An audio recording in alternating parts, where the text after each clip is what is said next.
নিত্য নিত্য ভালোবাসার গল্প পেতে আমাদের চ্যানেলটিকে সাবস্ক্রাইব করে পাশে থাকুন। কালো রঙের সাবস্ক্রাইব বাটনটিকে ক্লিক করে অল বাটনে ক্লিক করুন, যাতে ভিডিও ছাড়ার সাথে সাথে আমাদের ভিডিওগুলো আপনাদের কাছে পৌঁছে যায়। সবার আগে কমেন্টের রিপ্লাই পেতে এখনই সাবস্ক্রাইব বাটনে ক্লিক করে নোটিফিকেশন অন করে দিন। এবং ভালোবাসার বিভিন্ন রংমহলের গল্প পেতে আমাদের এই অফিসিয়াল মিঠুন স্টোরি চ্যানেলটি সাবস্ক্রাইব করুন। গল্পে ফিরে আসা যাক। শহরটা পঞ্চগড়। সকাল ৮টা। একটা বড় হলের ডাইনিং টেবিলে দুজন লোক বসেছিল। সেখানে একজন ব্রিটিশ ভদ্র মহিলা, যার বয়স প্রায় ৪৫ বছর। ফর্সা মুখ, প্রায় দুধের মতো, বাদামি চোখ, সোনালি চুল, এবং এই বয়সেও খুব সুন্দরী ছিলেন। যেন সে ৫০ বছরের মহিলা নয়, ২৫ বছরের মেয়ে। তিনি নিজেকে অনেক মেনটেন করত, সেটা সেই মহিলাকে দেখেই বোঝা যায়। আর তার ঠিক সামনে একটা 3 পিস বিজনেস স্যুট পরা একটা ছেলে বসেছিল, যার বয়স প্রায় ২৮ বছর এবং দেখতে খুব স্মার্ট এবং আর ড্যাশিং। হালকা বাদামি, হালকা চুল, যা জেল দিয়ে সেট করা, বড় বড় কালো চোখ, লাল ঠোঁট, আর তার সাথে অ্যাংরি লুক। আর তার চারপাশে ৩-৪ জন চাকর দাঁড়িয়েছিল, ঠিক স্ট্যাচুর মতো। Ovi, son, can you stay with your mother for one day, please? No, I can not. But why, son? I really miss you every time. Please stay with me for one day. Oh really, Mrs Chowdhury? Oh sorry, Mrs ভেল। আপনি কি বললেন? আপনি সত্যিই আমাকে miss করেছেন, তাই নাকি? আমি আমার মাকে খুব মিস করেছি, যখন সে আমাকে ছেড়ে চলে গেছিল, যখন আমি মাত্র ৫ বছর বয়সের ছিলাম। যখন একটা বাচ্চার মাকে সবচেয়ে বেশি প্রয়োজন হয়, তখন তুমি আমাকে ছেড়ে এখানে এসেছো, আর এখানে এসে লুইল ভেলকে বিয়ে করে রয়ে গেলে। আমার আর বাবার কথা একবারও ভাবনি। এবং আজ যখন আমি তোমাকে এই মঙ্গলসূত্রটি দিতে এসেছি, তোমার শেষ স্মৃতিটা, যা আমার বাবার কাছে রেখে গিয়েছিল, যা আমার বাবার কাছে খুব মূল্যবান ছিল, কিন্তু তোমার কাছে তার কোনো মূল্য ছিল না। কিন্তু আমার বাবা এটা নিজের কাছে রেখেছিল, শেষবারের মতো তোমার আশার আশায়। সেই জিনিসটা যখন এত বছর পর তোমার কাছে ফেরত দিতে এসেছি, তখন তুমি আমাকে বলো যে তুমি আমাকে অনেক মিস করো, লাইক সিরিয়াসলি। আর আমি একদিন তোমার সাথেই থাকবো। কোনো অধিকার নেই আপনার, বুঝলেন Mrs? Ovi, please calm down. দেখো, আমি তখন যা করেছি তা আমার ফিউচারের জন্য সঠিক মনে হয়েছিল। তোমার বাবা একজন ভালো মানুষ ছিলেন, তার খুব সৎ মানুষ ছিল, কিন্তু তার কাছে মোটেও টাকা ছিল না। আমি তার সাথে থাকলে গরিব মানুষের মতো সারা জীবন কাটাতে হতো। আর যখন আমি তার প্রেমে পড়েছিলাম এবং তাকে বিয়ে করেছিলাম, তখন আমার কাছে এটা এতটা কঠিন মনে হয়নি। তারপর যখন আমি আমার ভুল বুঝতে পারি। আর তুমি বুঝতে পেরেছো বিয়ের ৬ বছর পর, আর তুমি সবকিছু ছেড়ে বিদেশে চলে গেলে।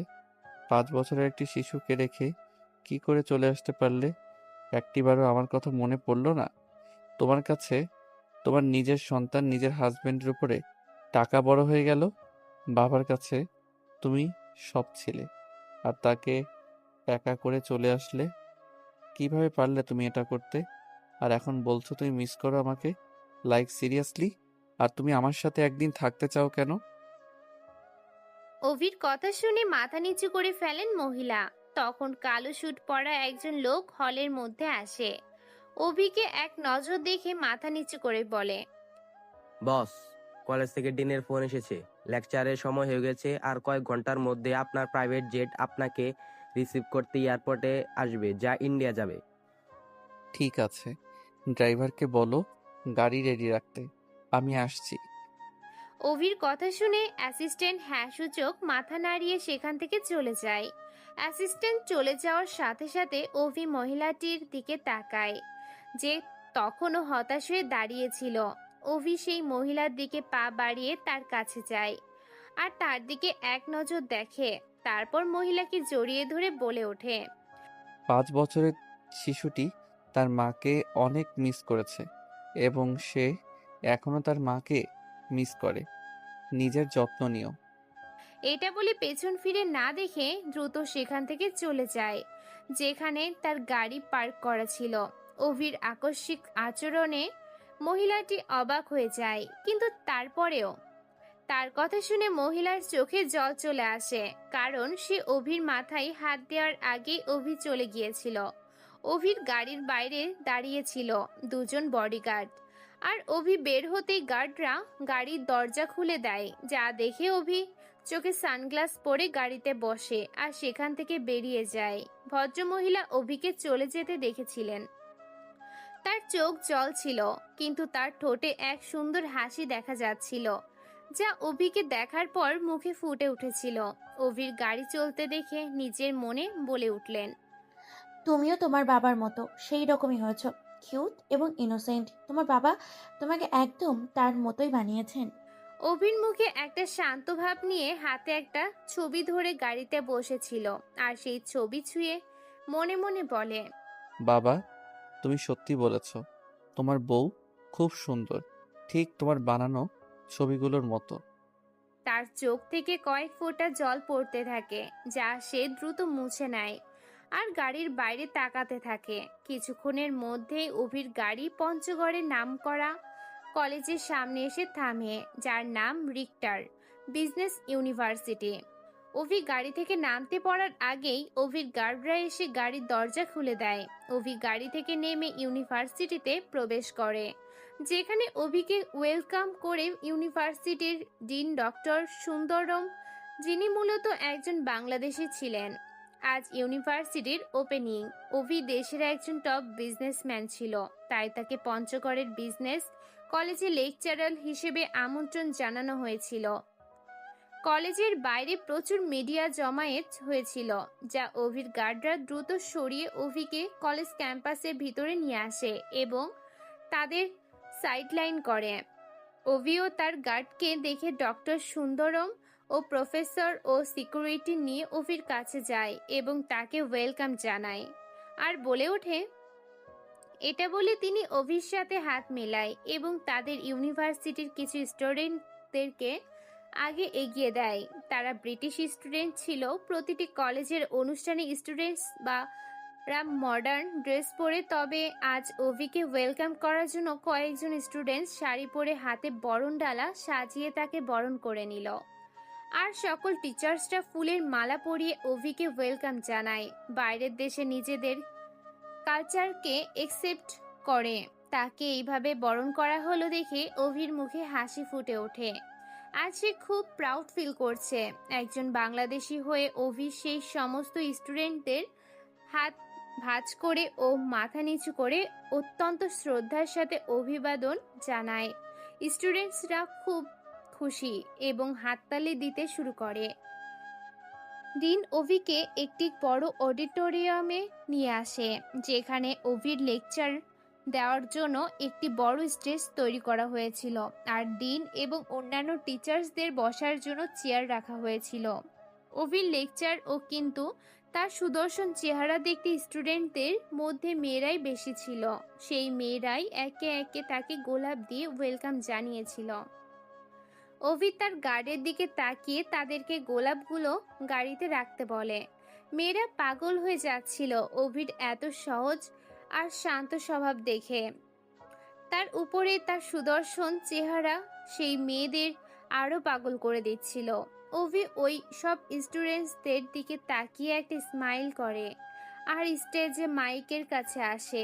মঞ্চের উপরে দুইজন এবং নিচে দুজন গার্ড ছিল।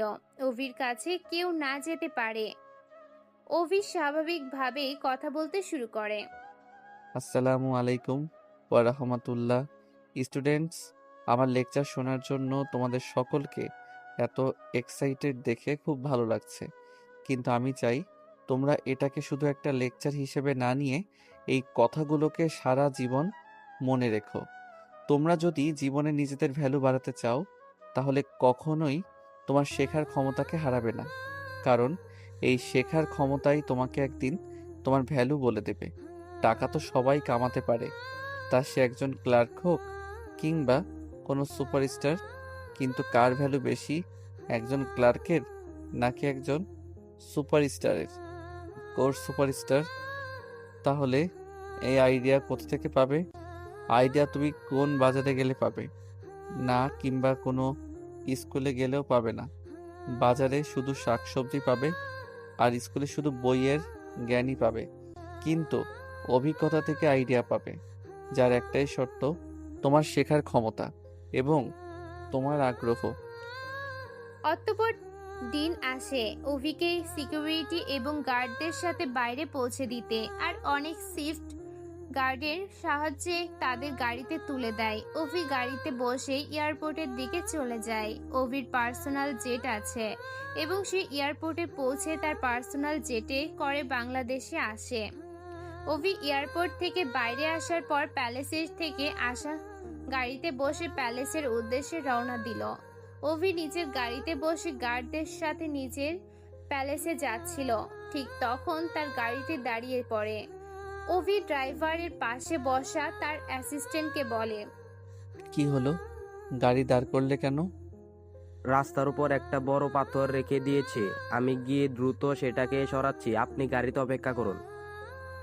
এটা বলে অ্যাসিস্ট্যান্টটি গাড়ি থেকে বার হয়ে রাস্তার উপর রাখা পাথরটিকে সরাতে চলে যায়। অভি গাড়ির ফ্রন্ট আয়না থেকে তাকে দেখতে লাগে। অভির গাড়ির পিছনেও আরো দুটো গাড়ি ছিল, যাতে তার গার্ডসটা ছিল। সেই গাড়ি থেকেও কিছু গার্ডস বার হয়ে সেই পাথরটিকে সরানোর জন্য যায়। অভি গাড়িতে শান্তভাবে বসে তার ফোনের দিকে তাকিয়েছিল। ঠিক তখনই জিন্স ও কুর্তি পরা একটি মেয়ে কোলে একটা বাচ্চা নিয়ে গাড়ির মধ্যে উঠে পড়ে। মেয়েটি অভিকে না দেখে বাচ্চাটিকে কোলে বসাতে বসাতে বলে, ড্রাইভার, তাড়াতাড়ি আমাকে সেন্ট মেরি আশ্রমে নিয়ে চলুন। তারপর সে অভির দিকে দেখে বলে, থ্যাংক ইউ লিফট দেওয়ার জন্য, অ্যান্ড সরি আপনার পারমিশন ছাড়াই গাড়িতে উঠে আসার জন্য। আসলে অনেকক্ষণ ধরেই আমি এখানে অপেক্ষা করছিলাম, কিন্তু কোনো রিক্সা বা গাড়ি কিছুই পেলাম না, যে কারণে আমাকে বাধ্য হয়ে রাস্তাতে একটা পাথর রাখতে হলো লিফট নেওয়ার জন্য।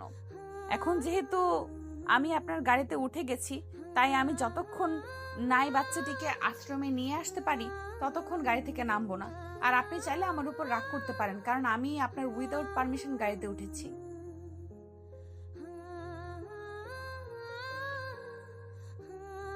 এইভাবেই সব কথা অভিকে বলে দেওয়ার পর জোরে জোরে নিঃশ্বাস নিতে থাকে। অভি হঠাৎ করে একটা মেয়েকে তার গাড়িতে উঠে আসতে দেখে অবাক হয়ে যায় এবং মেয়েটিকে দেখে। ও তার কথা শোনার পর যখন সে কিছু বলতে যাবে, ঠিক তখনই তার অ্যাসিস্ট্যান্ট মেয়েটিকে গাড়িতে উঠতে দেখে। তাড়াতাড়ি গাড়ির কাছে এসে গাড়ির দরজা খুলে বলে ওঠে, এই মেয়ে, তুমি গাড়িতে উঠলে কেন? কোন সাহসে? জানো উনি কে? আর অন্য কারো গাড়িতে এইভাবে উঠলে কেন? চলো তাড়াতাড়ি নামো গাড়ি থেকে। মেয়েটি এই কথাগুলো শুনে যে গাড়ি থেকে নামতে যাবে, ঠিক তখনই অভি তার অ্যাসিস্ট্যান্টকে বলে, ও কোথাও যাবে না। যদি তোমাদের পাথর সরানো হয়ে যায় তাহলে তাড়াতাড়ি চলো, আমার কাছে সময় নেই নষ্ট করার মতো। আর ও যেখানে যেতে চায় সেখানে গাড়ি নিয়ে চলো, অ্যান্ড বিহেভ ইয়োর সেলফ। একটা মেয়ের সাথে কিভাবে কথা বলতে হয় সেটাও কি তোমাকে শিখিয়ে দিতে হবে? অ্যাসিস্ট্যান্ট অভির কথা শুনে নিজের মাথা নিচু করে নেয় আর মেয়েটিকে রেসপেক্টের সাথে সরি বলে, আর তারপর গাড়িতে উঠে পড়ে। মেয়েটি অভির কথা শুনে তার দিকে একবার তাকায়।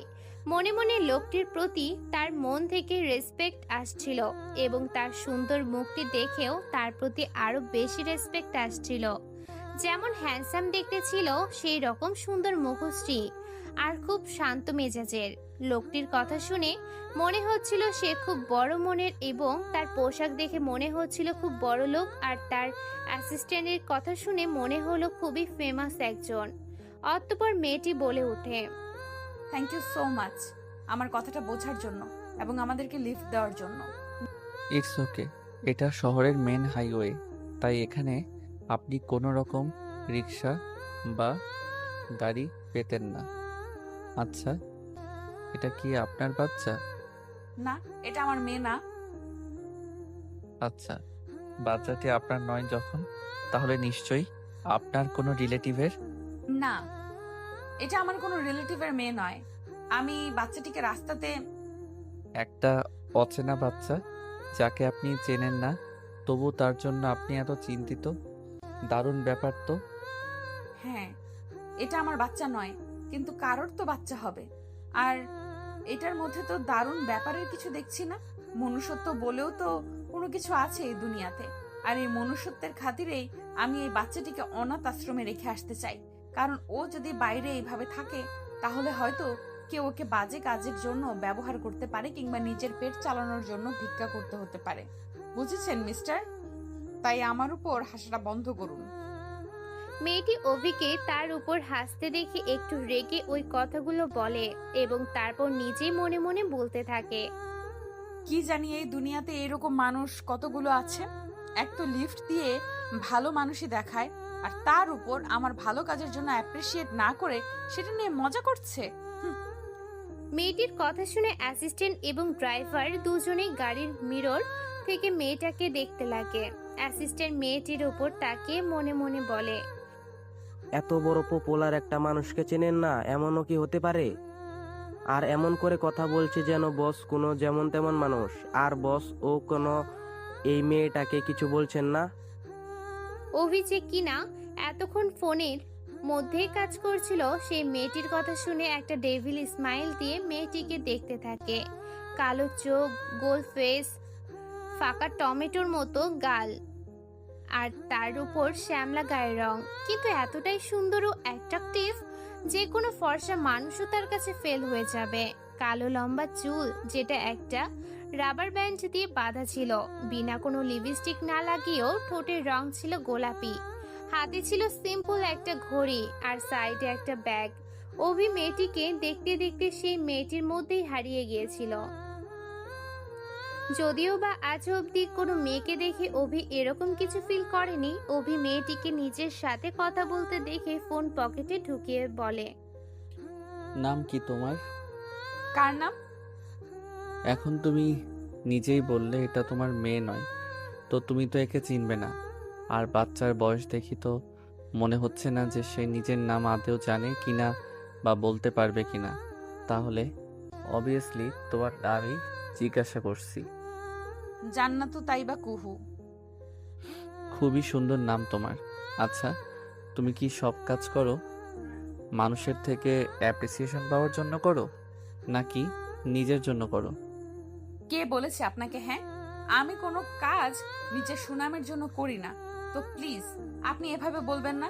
আর আমার যেটা সঠিক মনে হয় বা নিজের পছন্দ হয় সেটাই করি। অন্য কারোর থেকে কোনো অ্যাপ্রিসিয়েশন পাওয়ার জন্য আমি কিছু করি না। কেউ কি ভাবলো না ভাবলো সেটাতে আমার কোনো যায় আসে না। বুঝেছেন আপনি? হ্যাঁ, সাউন্ডস গুড। তাহলে আপনি এতটা রাগ কেন করছেন যে আপনি কোনো একটা ভালো কাজ করছেন এবং আপনাকে সেই জন্য আমি অ্যাপ্রিসিয়েট করিনি? হুম। মেয়েটি এবার অভির কথাগুলো শুনে চুপ হয়ে যায় আর অভির কথাগুলোকে ভাবতে থাকে। কেন ওই লোকটি আমাকে এভাবে বলল? কিন্তু ওই লোকটি যা বলেছে সবই ঠিক বলেছে। যতক্ষণ ওই লোকটি আমার সাথে কথা বলেনি, ততক্ষণ আমার মনেও ছিল ওই মানুষটি দুনিয়ার সব থেকে ভালো একটা মানুষ। কিন্তু শুধুমাত্র এই জন্য ওই লোকটাকে আমার অপছন্দ হতে শুরু হলো যখন সে আমার ভালো কাজকে অ্যাপ্রিসিয়েট করলো না। কিন্তু তার কিছুক্ষণ আগে এসে ভেবেছিল সেই লোকটি সব থেকে ভালো মানুষ এবং তাকে লিফট দিয়েছে। কুহু এতক্ষণ অভির দিকে তাকিয়ে কথাগুলো ভাবছিল।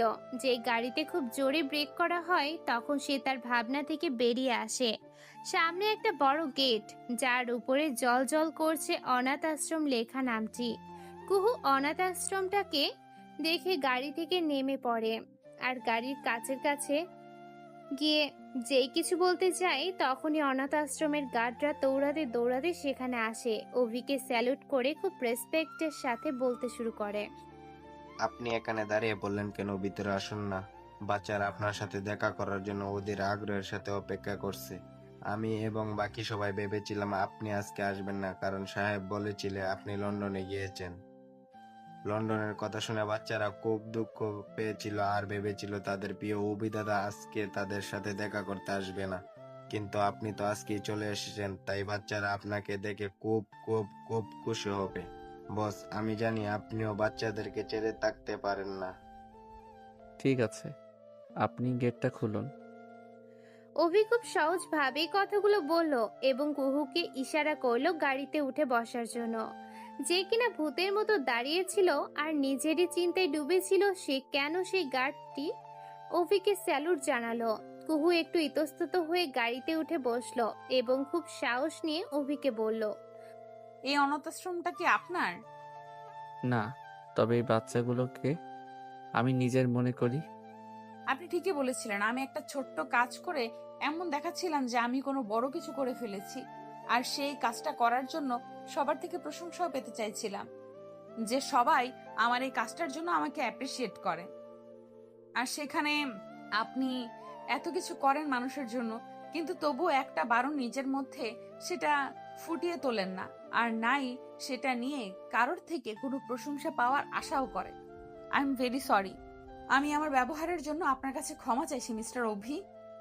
অভি একটা মেয়েকে তার ভালো কাজ করার পরও বেশি শো অফ করার জন্য নিজের ভুলটা বুঝতে পেরেছে, সেটা ভেবে একটু হাসে আর ওর কোলে বসে থাকা নিষ্পাপ বাচ্চাটির দিকে তাকিয়ে বলে, ইটস ওকে মিস কুহু।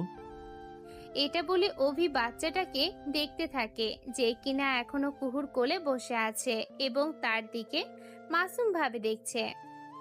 অভি কুহুর কথা শুনে ওর দিকে তাকায় আর সে তার চোখের মধ্যেই হারিয়ে যায়, আর সেটা সে বুঝতেই পারে না।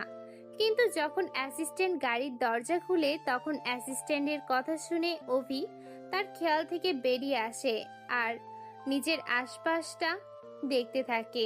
অভি এটা দেখে নিজেকে বলে, কি হয়েছিল আমার একটু আগে? আমি ওই মেয়েটাকে দেখে এতটা অ্যাট্রাক্টেড ফিল কেন করছি? অভি নিজেই নিজেকে এই কথাগুলো বলে দীর্ঘশ্বাস ফেলে, নিজেকে শান্ত করার চেষ্টা করে। অভি অ্যাসিস্ট্যান্টের দিকে তাকিয়ে বলে, ওই ম্যাডাম কোথায় গেছে? অ্যাসিস্ট্যান্ট অনাথ আশ্রমের গার্ডেনের দিকে ইশারা করে বলে, বস, উনি তো আপনাকে বারবার ডাকার চেষ্টা করেছিলেন, কিন্তু আপনি তো কোনো উত্তরই দিলেন না।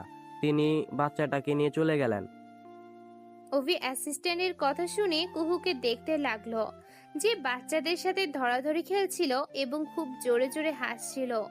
অভি কুহুর সেই হাসি মাখা মুখটা দেখে একভাবে তাকিয়ে থাকে। কুহু যখন বাচ্চাদের সাথে দৌড়াদৌড়ি করছিল তখন তার চুলগুলো হাওয়ার জন্য গালে এসে পড়ছিল। এছাড়া বাচ্চাদের সাথে হাসি মুখে কথা বলা এবং বিভিন্ন রকম মুখের ভঙ্গিমা করাটা অভির কাছে খুবই আকর্ষণীয় লাগছিল। এই সামান্য কিছুতেই কুহুকে কি সুন্দর লাগছে, তার সেই সুন্দর হাসিটি গার্ডেনের সৌন্দর্যটাকে আরো বাড়িয়ে তুলছিল। এইভাবে দেখতে দেখতে অভি আরো যেন কুহুর মধ্যেই হারিয়ে গেল। অভি দাদা, ও দাদা, দাদা শুনছো? কিছু বাচ্চা অভির গাড়ির সামনে এসে অভিকে দেখে ডাকতে লাগে। অভি যে কিনা নিজের চিন্তার মধ্যে ডুবেছিল সে বাচ্চাদের আওয়াজ শুনে নিজের হুঁশে ফিরে আসে আর সামনে গার্ডেনে দাঁড়িয়ে থাকা কুহুকে দেখার সময় দেখতে পায় কুহু ও তার দিকে তাকিয়ে রয়েছে। এটা দেখে অভি একটু ভ্যাবাচাকা খেয়ে যায় আর কুহুর থেকে নিজের চোখটাকে সরিয়ে নিয়ে নিজের ধ্যানটা বাচ্চাদের উপর যায়। অভি সেই বাচ্চাগুলোকে দেখে একটা মিষ্টি হাসি দেয়। ওই বাচ্চাগুলোর মধ্যে একটা বাচ্চাকে নিজের কোলে তুলে নেয় আর তার মাথায় হাত দিয়ে বাচ্চাটাকে আদর করতে থাকে আর বলতে লাগলো, কেমন আছো তোমরা সবাই? আর পড়াশোনা কেমন চলছে তোমাদের? দাদা, তুমিও না? কেন বারবার একই প্রশ্ন করো? তুমি তো জানো আমাদের সবার পড়াশোনা খুব ভালো চলছে, কারণ তুমি এত ভালো ভালো টিচার আমাদের জন্য রেখেছো। আর এবার তো তারা আমাদেরকে পাহাড়েও ঘুরতে নিয়ে যাবে, কিন্তু তার আগে একটা অনুষ্ঠান আছে যেখানে আমরা সবাই অংশগ্রহণ করব। আর সেই অনুষ্ঠানে আমরা আমাদের হাতে বানানো কিছু ড্রয়িং এবং এক্সিবিশন করব, আর সেটাই এখন প্রিপারেশন চলছে। আমরা জানি এই এক্সিবিশনটা তুমিও করাচ্ছো যাতে আমাদের ট্যালেন্ট সবাই দেখতে পারে, আর তার থেকে যেটুকু উপার্জন হবে সেটা থেকে আমরা যাতে সেলফ ইন্ডিপেন্ডেন্ট হতে পারি। ঠিক বলছি না দাদা? অভি ওই বাচ্চাটাকে দেখে হাসতে লাগে এবং যেই তাকে কিছু বলতে যাবে পিছন থেকে আশ্রমের অ্যাডমিন অভির কাছে আসে এবং তাকে বলে, হ্যাঁ বাচ্চারা, তোমরা একদম ঠিক বলেছো। এটা অভিদাদাই করাচ্ছে, যাতে তোমাদের সবার ট্যালেন্ট সব মানুষরা দেখতে পারে।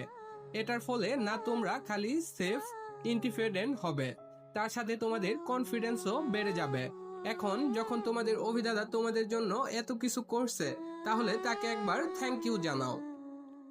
অ্যাডমিনের সাথে অনাথ আশ্রমের বাকি স্টাফরাও চলে আসে এবং বাচ্চাদের সাথে দাঁড়িয়ে থেকে একই সাথে সবাই অভিকে ধন্যবাদ জানাতে থাকে।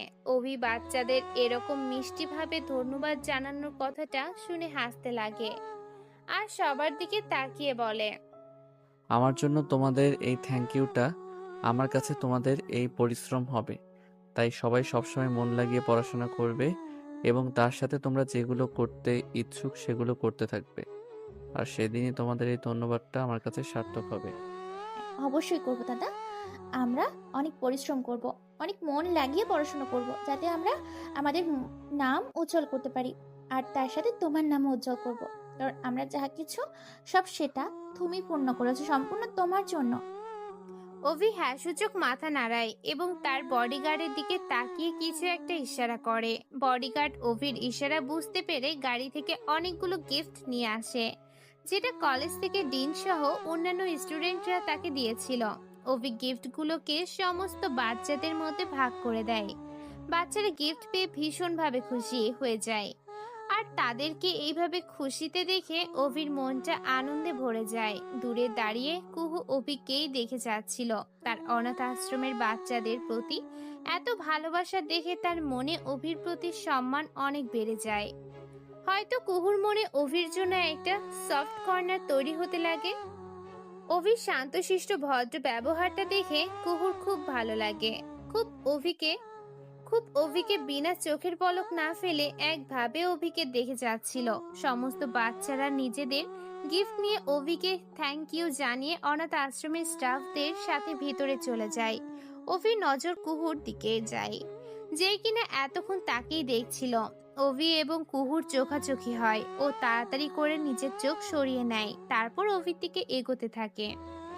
কুহুকে নিজের দিকে আসতে দেখে অভির হার্ট জোরে জোরে বিট করতে লাগে। কুহু একটু একটু করে অভির দিকে এগোতে লাগে আর অভির যেন অস্থিরতা বেড়েই চলেছিল। এটা প্রথমবার ছিল যখন অভি কোনো মেয়েকে দেখে এরকম কিছু ফিল করছিল। তার হার্টবিট যেন নর্মালের চাইতে দ্বিগুণ বেড়ে গেছিল। সারা দুনিয়া যাকে দেখে ভয় পায় আর সে কিনা আজ একটা মেয়েকে দেখে এভাবে অস্থির হচ্ছে। অতঃপর কুহু অভির কাছে এসে বলে ওঠে, আপনাকে দেখে কেউ বলতেই পারবে না আপনি এরকম একটি মানুষ। আপনাকে দেখে বোঝাই যায় না যে আপনার মধ্যে এত বড় একটা মন আছে, আর যে কিনা বাচ্চাদেরকে এত ভালোবাসে। আজকালকার দিনে আপনার মতো মানুষ দেখতেই পাওয়া যায় না, যে কিনা। প্রশংসা করার জন্য থ্যাংক ইউ মিস কুহু, কিন্তু কোনো মানুষকে এত তাড়াতাড়ি ভালো ভেবে নিতে নেই। কারণ যা তুমি এখন দেখছো সেটা হয়তো তোমার চোখের ভুলও হতে পারে। যদি তুমি সত্যি আমাকে চিনতে পারো তাহলে হতে পারে এখন তুমি যে প্রশংসাগুলো করলে হয়তো সেটার জন্য তোমাকে পস্তাতে হতে পারে। অভি কুহুকে দেখে ডেভিল স্মাইল দিয়ে কথাগুলো বলে, কিন্তু মনের কোনো কোনায় কুহুর মুখ থেকে নিজের প্রশংসা শুনে অনেক বেশি ভালো ফিল করছিল। কুহুর অভির কথা শুনে ভ্যাবলার মতো তার দিকেই তাকিয়ে থাকে আর তার কথাগুলোকে বোঝার চেষ্টা করে, কিন্তু কিছুই বুঝতে পারে না। অভির কুহুর মুখ দেখে বুঝতে পারে সে কোনো জটিলতার মধ্যে ডুবে আছে, তাই সেখান থেকে যেতে যেতে তাকে বলে, চলো, বাচ্চাটার জন্য কিছু ফর্মালিটি তোমাকে পূরণ করতে হবে। অভি এতটুকু বলে অনাথ আশ্রমে অ্যাডমিনের অফিসে চলে যায়। কুহু যে কিনা অভির কথার জালে ফেসে গিয়েছিল, সে নিজের মাথাটা একটু ঝাঁকিয়ে অভির পেছনে যেতে লাগলো। আর কিছুক্ষণের মধ্যে সমস্ত ফর্মালিটিস পূরণ করে সে অনাথ আশ্রম থেকে বেরিয়ে আসে। অভিও কুহুর পিছন পিছন বাইরে বেরিয়ে আসে। কুহুকে বাইরে দাঁড়িয়ে থাকতে দেখে বলে ওঠে, চলো, তুমি যেখানে যেতে চাও সেখানে আমি তোমাকে ছেড়ে দিচ্ছি। থ্যাংক ইউ, কিন্তু আমি আর আপনাকে বিরক্ত করতে চাই না। এমনিতেই সকাল থেকে আমি আপনার অনেকটা সময় নষ্ট করে দিয়েছি, আর এই রাস্তা দিয়ে আমি অটো রিক্সা পেয়ে যাব, তাই আপনাকে আর চিন্তা করতে হবে না, আমি চলে যেতে পারবো। কুহু এতটুকু বলতেই তার সামনে একটা অটো চলে আসে, যেটা দেখে কুহু অভিকে বলে, আমি বলেছিলাম না, এই দেখুন অলরেডি এসে গেছে অটো, এবার আমি আসি। এতটুকু বলে কুহু একটা মিষ্টি হাসি দেয় এবং অটোতে গিয়ে উঠে পড়ে আর অভিকে সালাম দিয়ে ওখান থেকে চলে যায়। অভি কুহুকে চলে যেতে দেখে তার মনের মধ্যে কেমন একটা অস্থিরতা শুরু হয়। কুহু যে অটোতে করে যাচ্ছিল সেটার দিকেই অভি একভাবে দাঁড়িয়ে ওই অটোটিকে যেতে দেখছিল। অভির বডিগার্ড অভিকে কুহু যে অটোতে করে যাচ্ছিল সে অটোটাকে দেখতে থাকা দেখে বলে ওঠে, বস, ওই অটোতে বসে থাকা মেয়েটার পিছু নিতে হবে। হুম। বডিগার্ড অভির কথাটা শুনে ভাবে হয়তো মেয়েটির গাড়ির পিছু নিতে হবে, তাই সে দেরি না করে গাড়ি স্টার্ট দেয় এবং সে অটোটিকে পিছু করার জন্য সেই দিকে ঘুরে। অভি গাড়ির আওয়াজ পেয়ে নিজের হুঁশে ফিরে আসে এবং বডিগার্ডকে রেগে বলে ওঠে, নো, ডোন্ট ফলো হার। অভির গাড়ির আওয়াজ শুনে বডিগার্ডটি তাড়াতাড়ি করে গাড়িটিকে ব্রেক করে। তাড়াতাড়ি করে গাড়ি থেকে বেরিয়ে এসে অভির সামনে দাঁড়িয়ে মাথা নিচু করে বলে, সরি বস, আমার মনে হয়েছিল আপনি ওই মেয়েটার পিছু নেওয়ার জন্য বলছেন। গাড়িতে উঠে বসো, আর বেশি নিজের মাথা কাজে লাগাতে হবে না। এতটুকু বলে অভি নিজের পকেট থেকে সানগ্লাসটা বার করে এবং পরে নেয় আর গাড়িতে উঠে বসে। অ্যাসিস্ট্যান্ট আগে থেকে গাড়ির দরজা খুলে রেখেছিল। অভিকে গাড়িতে উঠতে দেখে বডিগার্ড একটু দীর্ঘশ্বাস ফেলে। এরপর অভির গাড়ি চলতে থাকে। কিছুক্ষণ পর অভি ফোনে একটা ফোন আসে, যেটাতে তার আঙ্কেলের নাম ভেসে উঠছিল। অভি ফোনটা রিসিভ করে বলে ওঠে, হ্যালো আঙ্কেল, কেমন আছো? হ্যাঁ, আমি ভালো আছি। খালি তোমাকে নিয়ে একটু চিন্তায় ছিলাম। তোমার মার সাথে দেখা করার পর সব ঠিক আছে কিনা তাই ফোন করলাম। হ্যাঁ ঠিক আছে আঙ্কেল, এখন আর আমার কোনো ফারাক পড়ে না যে কার সাথে আমার কিসের সম্পর্ক ছিল। ছোট থেকেই একা থেকেছি আর সব কাজ একাই করেছি, সেটা সোজা কিংবা কঠিন কাজ হোক। ছাড়ো এসব কথা, আর বলো কোম্পানির কাজ সব ঠিকভাবে চলছে তো? কোম্পানির কাজ সব খুব ভালোই চলছে, খালি এখন তোমার আসার অপেক্ষা। তুমি এসে একবার সব প্রিপারেশন নিজের চোখে দেখে নাও, তারপর বাচ্চাদের প্রোগ্রামের রিহার্সাল করানোর জন্য ডেকে নেওয়া হবে। তুমি যখন সবকিছু দেখে রেখেছো তাহলে সব ঠিকই থাকবে, আমার আর দরকার পড়বে না সেটা দ্বিতীয়বার দেখার। আর আজকে কিন্তু তোমাকে আমার সাথে প্যালেসে ডিনার করতে আসতেই হবে। হ্যাঁ, অবশ্যই আসবো, কিন্তু একটা কথা বলবো অভি, আমার মনে হয় এবার তোমাকে বিয়েটা করে নেওয়া উচিত। আর কতদিন তুমি এভাবে একা একা নিজের জীবনটা কাটাবে? কোনো একজন সাথে তো থাকা যায়, যাতে তোমার জীবনটা আরো সুন্দর হয়ে ওঠে। তুমি তোমার জন্য একটা মেয়ে দেখো, আর না হলে আমি তোমার জন্য মেয়ে খুঁজছি। বলো, এই ব্যাপারে তুমি কি বলতে চাও? তুমি দেখবে আমার জন্য মেয়ে, হ্যাঁ, ওই লম্বা পাওয়ালা মেয়ে যারা কিনা টাকা পয়সা জামা কাপড় আর মেকআপ ছাড়া আর কিছুই চেনে না, যারা কিনা আমার নাম শুনে আমাকে বিয়ে করতে চাইছে, আমাকে চিনে। তুমি প্লিজ ছাড়ো আঙ্কেল, তোমার সব পছন্দ আমার চেনা আছে। অভিকে হাসি মুখে এই কথাগুলো বলতে দেখে সব সময়ের মতো ভানু আঙ্কেল অভির দিকে তাকিয়ে এইভাবে দেখতে থাকে। এরপর অভি যখন চুপ হয়ে যেতে লাগে তখন তিনি বলেন, ঠিক আছে, আমার পছন্দ হোক না হোক, অন্তত তার জন্য তোমার মুখের হাসি তো ফুটলো। কত ভালো হতো যদি তুমি এইভাবেই হাসতে থাকতে। তোমার এই হাসি ভরা মুখটা আমি দেখার জন্য কতদিন ধরে অপেক্ষা করি। এইভাবে হাসতে থাকো অভি, সব সময় তোমাকে এইভাবে হাসতে দেখলে খুব ভালো লাগে। আচ্ছা বলো তো, এভাবে আর কতদিন চলবে অভি? আমি জানি যে তুমি কেন বিয়ে করতে চাও না, কিন্তু জীবনটা এতটা ছোট না যে সময়ের সাথে সাথে এভাবেই কাটিয়ে দেওয়া যায়। কখনো না কখনো তোমাকে কারো দরকার পড়বেই। তোমাকে খুশিতে দেখতে চেয়েছিল তোমার দাদা। বলো, তুমি তার এই আশাটা পূরণ করবে তো? অভি তার ভানু আঙ্কেলের কথা শুনে একদম চুপ হয়ে যায় আর গাড়ির জানালা দিয়ে বাইরের দিকে দেখতে থাকে। ঠিক তখনই অভির চোখ যায় রাস্তায় দাঁড়িয়ে থাকা কুহুর দিকে, যে কিনা ফুচকাওয়ালার কাছ থেকে ফুচকা খাচ্ছে।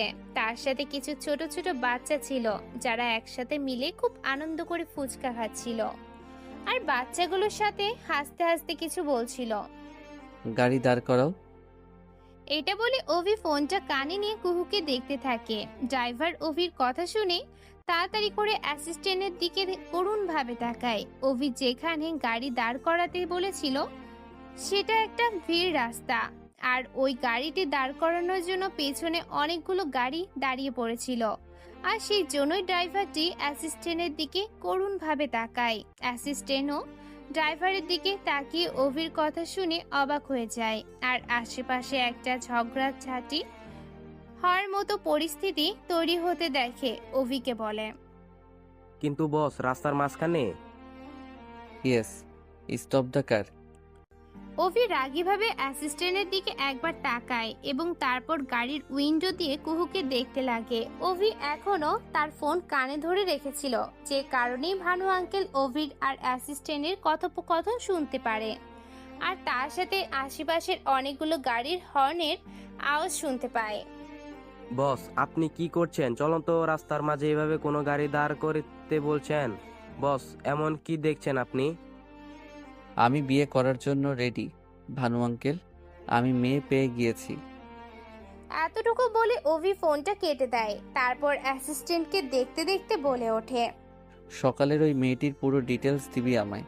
সন্ধ্যের মধ্যে আমার কাছে যেন ওই মেয়েটির সমস্ত ইনফরমেশন চলে আসে। অ্যাসিস্ট্যান্ট অবাক হয়ে যায়। অভি যেদিকে তাকিয়েছিল সেই দিকে দেখতে লাগে। কুহুকে দেখে অ্যাসিস্ট্যান্ট আরো অবাক হয়ে যায় আর নিজের মাথাটা নাড়িয়ে বলে, ওকে বস, কাজ হয়ে যাবে। গাড়িটি দাঁড়িয়ে থাকার জন্য অনেক বড় একটা জ্যাম তৈরি হয়ে যায়। গাড়ির হর্নের আওয়াজে চারিদিকে ছড়িয়ে পড়ে।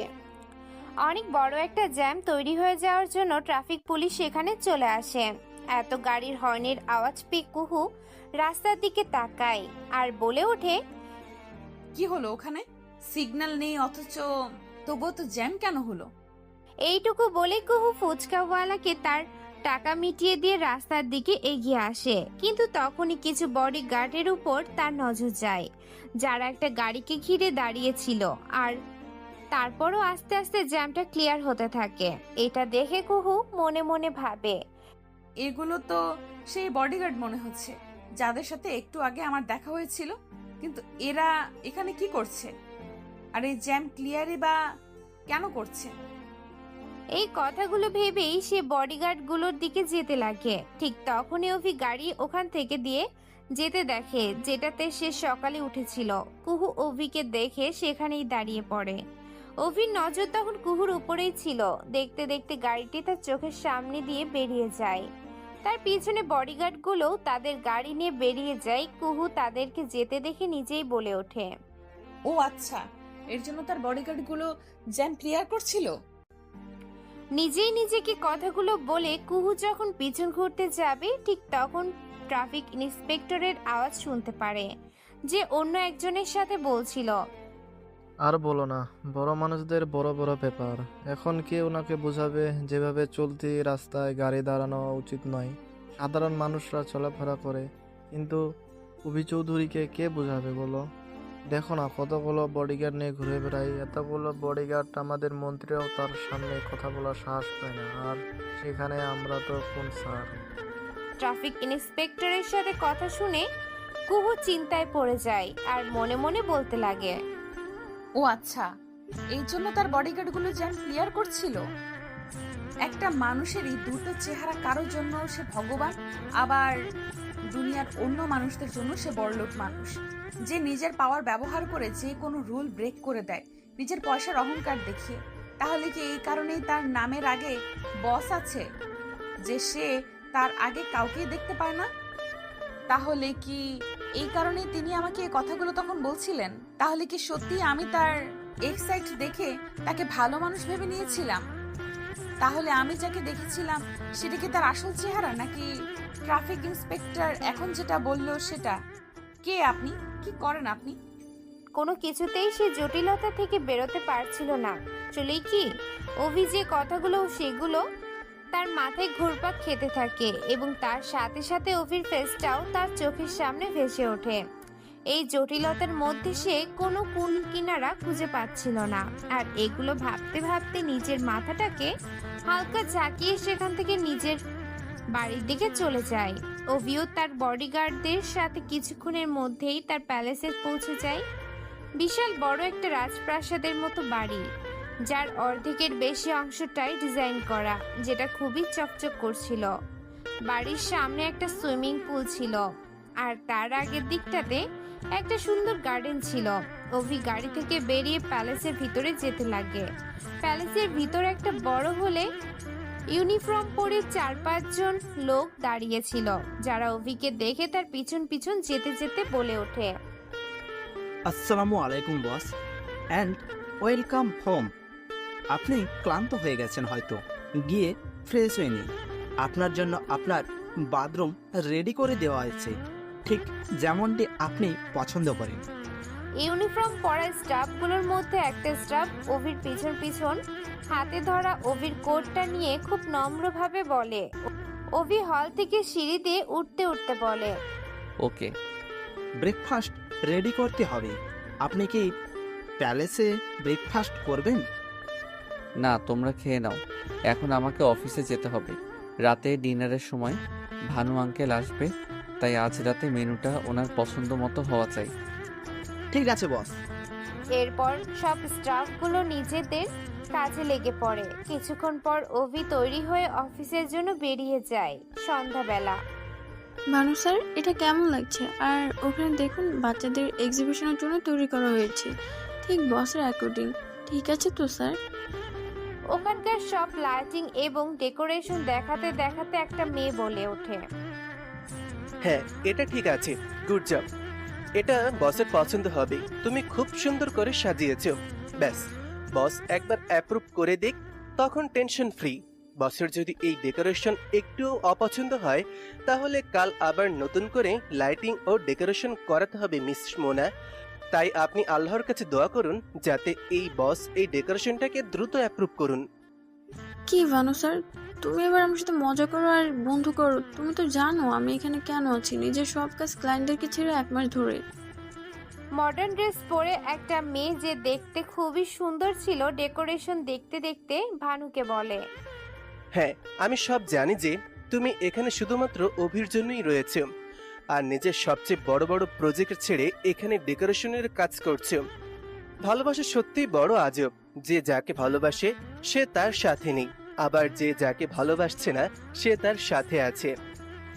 জানি ভালো স্যার, সেজন্যই তো এবার আমি নিজের ফিলিংসের ব্যাপারে না বলে তার বদলে ওর আশেপাশে থেকে ওকে ফিল করাতে চাই যে আমি তাকে কতটা ভালোবাসি। সেটা তাকে না বলেও আমি তার সব কিছুতে পাশে আছি, তাকে ভালোবাসছি। আগের বারের মতো নিজের ফিলিংস তাকে বলার জন্য তুমি চিন্তা করো না, আমি কিছুই করব না। ভানু মোনার কথা শুনে মাথা নাড়ায় আর তার মাথায় হাত রেখে বলে, তোমার এই কথাগুলো শুনে আমি সত্যি খুব নিশ্চিন্ত হলাম। অতঃপর তারা নিজেদের কাজে লেগে পড়ে।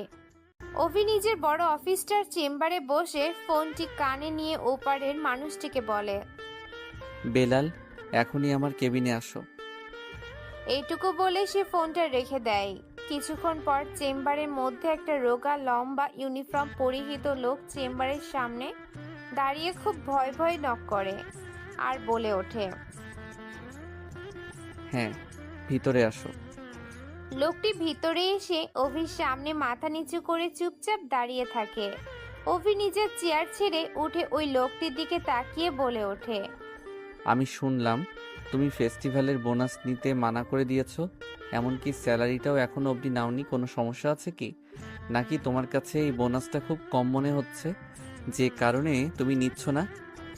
না না বস, এটা আপনি কি বলছেন? বোনাস এবং স্যালারিতে আপনি যে টাকা দেন সেটা যথেষ্ট আছে বস। অভি লোকটাকে ভয় পেতে দেখে নিজের পকেট থেকে হাতটা বার করে তার কাঁধে রেখে বলে, তাহলে কি সমস্যা তোমার? দেখো, ভয় পেও না, আমি তোমার বস ঠিকই, কিন্তু তুমি আমার কোম্পানিতে অনেক বছর ধরে কাজ করছো, এবং সেই টাইমে আমি শুধু অভিই ছিলাম। তাই তুমি এই কোম্পানির শুধু একজন স্টাফই নাও, বরং সেই স্তম্ভটাও তুমি, যার সাহায্যে আজ আমি এখানে পৌঁছেছি। তাই এখন তুমি তাড়াতাড়ি আমাকে বলো আসল ব্যাপারটা কি, আর এখন অবধি তুমি কোনো স্যালারি নাওনি কেন, এমনকি বোনাসটাও কেন নাওনি? বস, আপনি আমাকে যতটা সম্মান দিয়েছেন এটাই আমার কাছে যথেষ্ট। আর রইল স্যালারির কথা, সেটা তো আপনি আমাদের পরিশ্রমের থেকেও দ্বিগুণ বেশি দেন, যে টাকা দিয়ে আমি খুব ভালোভাবে নিজের পরিবারের খরচ চালাতে পারি, আর তার মধ্যে থেকে আমি কিছু টাকা সেভও করতে পারি। তাহলে সেখানে টাকার কমই কি করে আসতে পারে বস? আমার মেয়ে 2 দিন পর এখানকার সবচেয়ে বড় কলেজে ভর্তি হতে চলেছে। ওটাকে কি বলে এমবিএ করবে, যার জন্য তার অনেকগুলো টাকা পয়সার দরকার পড়বে। ওর চোখে দেখা সেই স্বপ্নটা আমি পূরণ করতে চাই। তার কারণে এটা নয় যে আমি মালিক হতে চাই, তার কারণটা হচ্ছে এটা যে একদিন আমি আমার মেয়েকে দেখব বস হতে। আমি আমার মেয়ের এই স্বপ্নটা পূরণ তো সাহায্য করব, তার জন্য যতগুলো সমস্যা আসুক না কেন তার সামনে আমি ঢাল হয়ে দাঁড়িয়ে থাকব। অভি তার কথা শুনে কোথাও যেন হারিয়ে যায়। বেলালের মনের মধ্যে তার মেয়েকে নিয়ে এতটা ভালোবাসা দেখে নিজের বাবার সাথে কাটানো সময়গুলোর কথা মনে পড়ে যায়। কিভাবে তার বাবা ও তার স্বপ্ন পূরণ করার জন্য নিজের স্বপ্ন ভুলে গিয়ে তাকে সব সময় সাহায্য করত, শুধুমাত্র তার খেয়াল রাখার জন্য। ওদের চোখের জল চলে আসে। অভি বেলালের হাতটা নিচে করতে করতে বলে, খুব ভালোবাসো তুমি তোমার মেয়েকে, তাই না? বস, মেয়েরা হয় এতটা মিষ্টি, যে কোনো বাবা তাদের মেয়ের ভালো না বেসে থাকতে পারে না। অভি হ্যাঁ বলে মাথাটা নাড়িয়ে টেবিলের উপর থেকে খামচা নিয়ে বেলালের হাতে দিয়ে সেটার উপর হাত রেখে বলে ওঠে, তাহলে এটা রাখো আর নিজের বাবা হওয়ার দায়িত্ব পালন করো।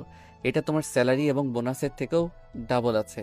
আর এটা তোমার পরিশ্রমের টাকা, যেটা ডিউটি করে তুমি উপার্জন করেছো, তার জন্য তোমায় এটা আমি দিলাম।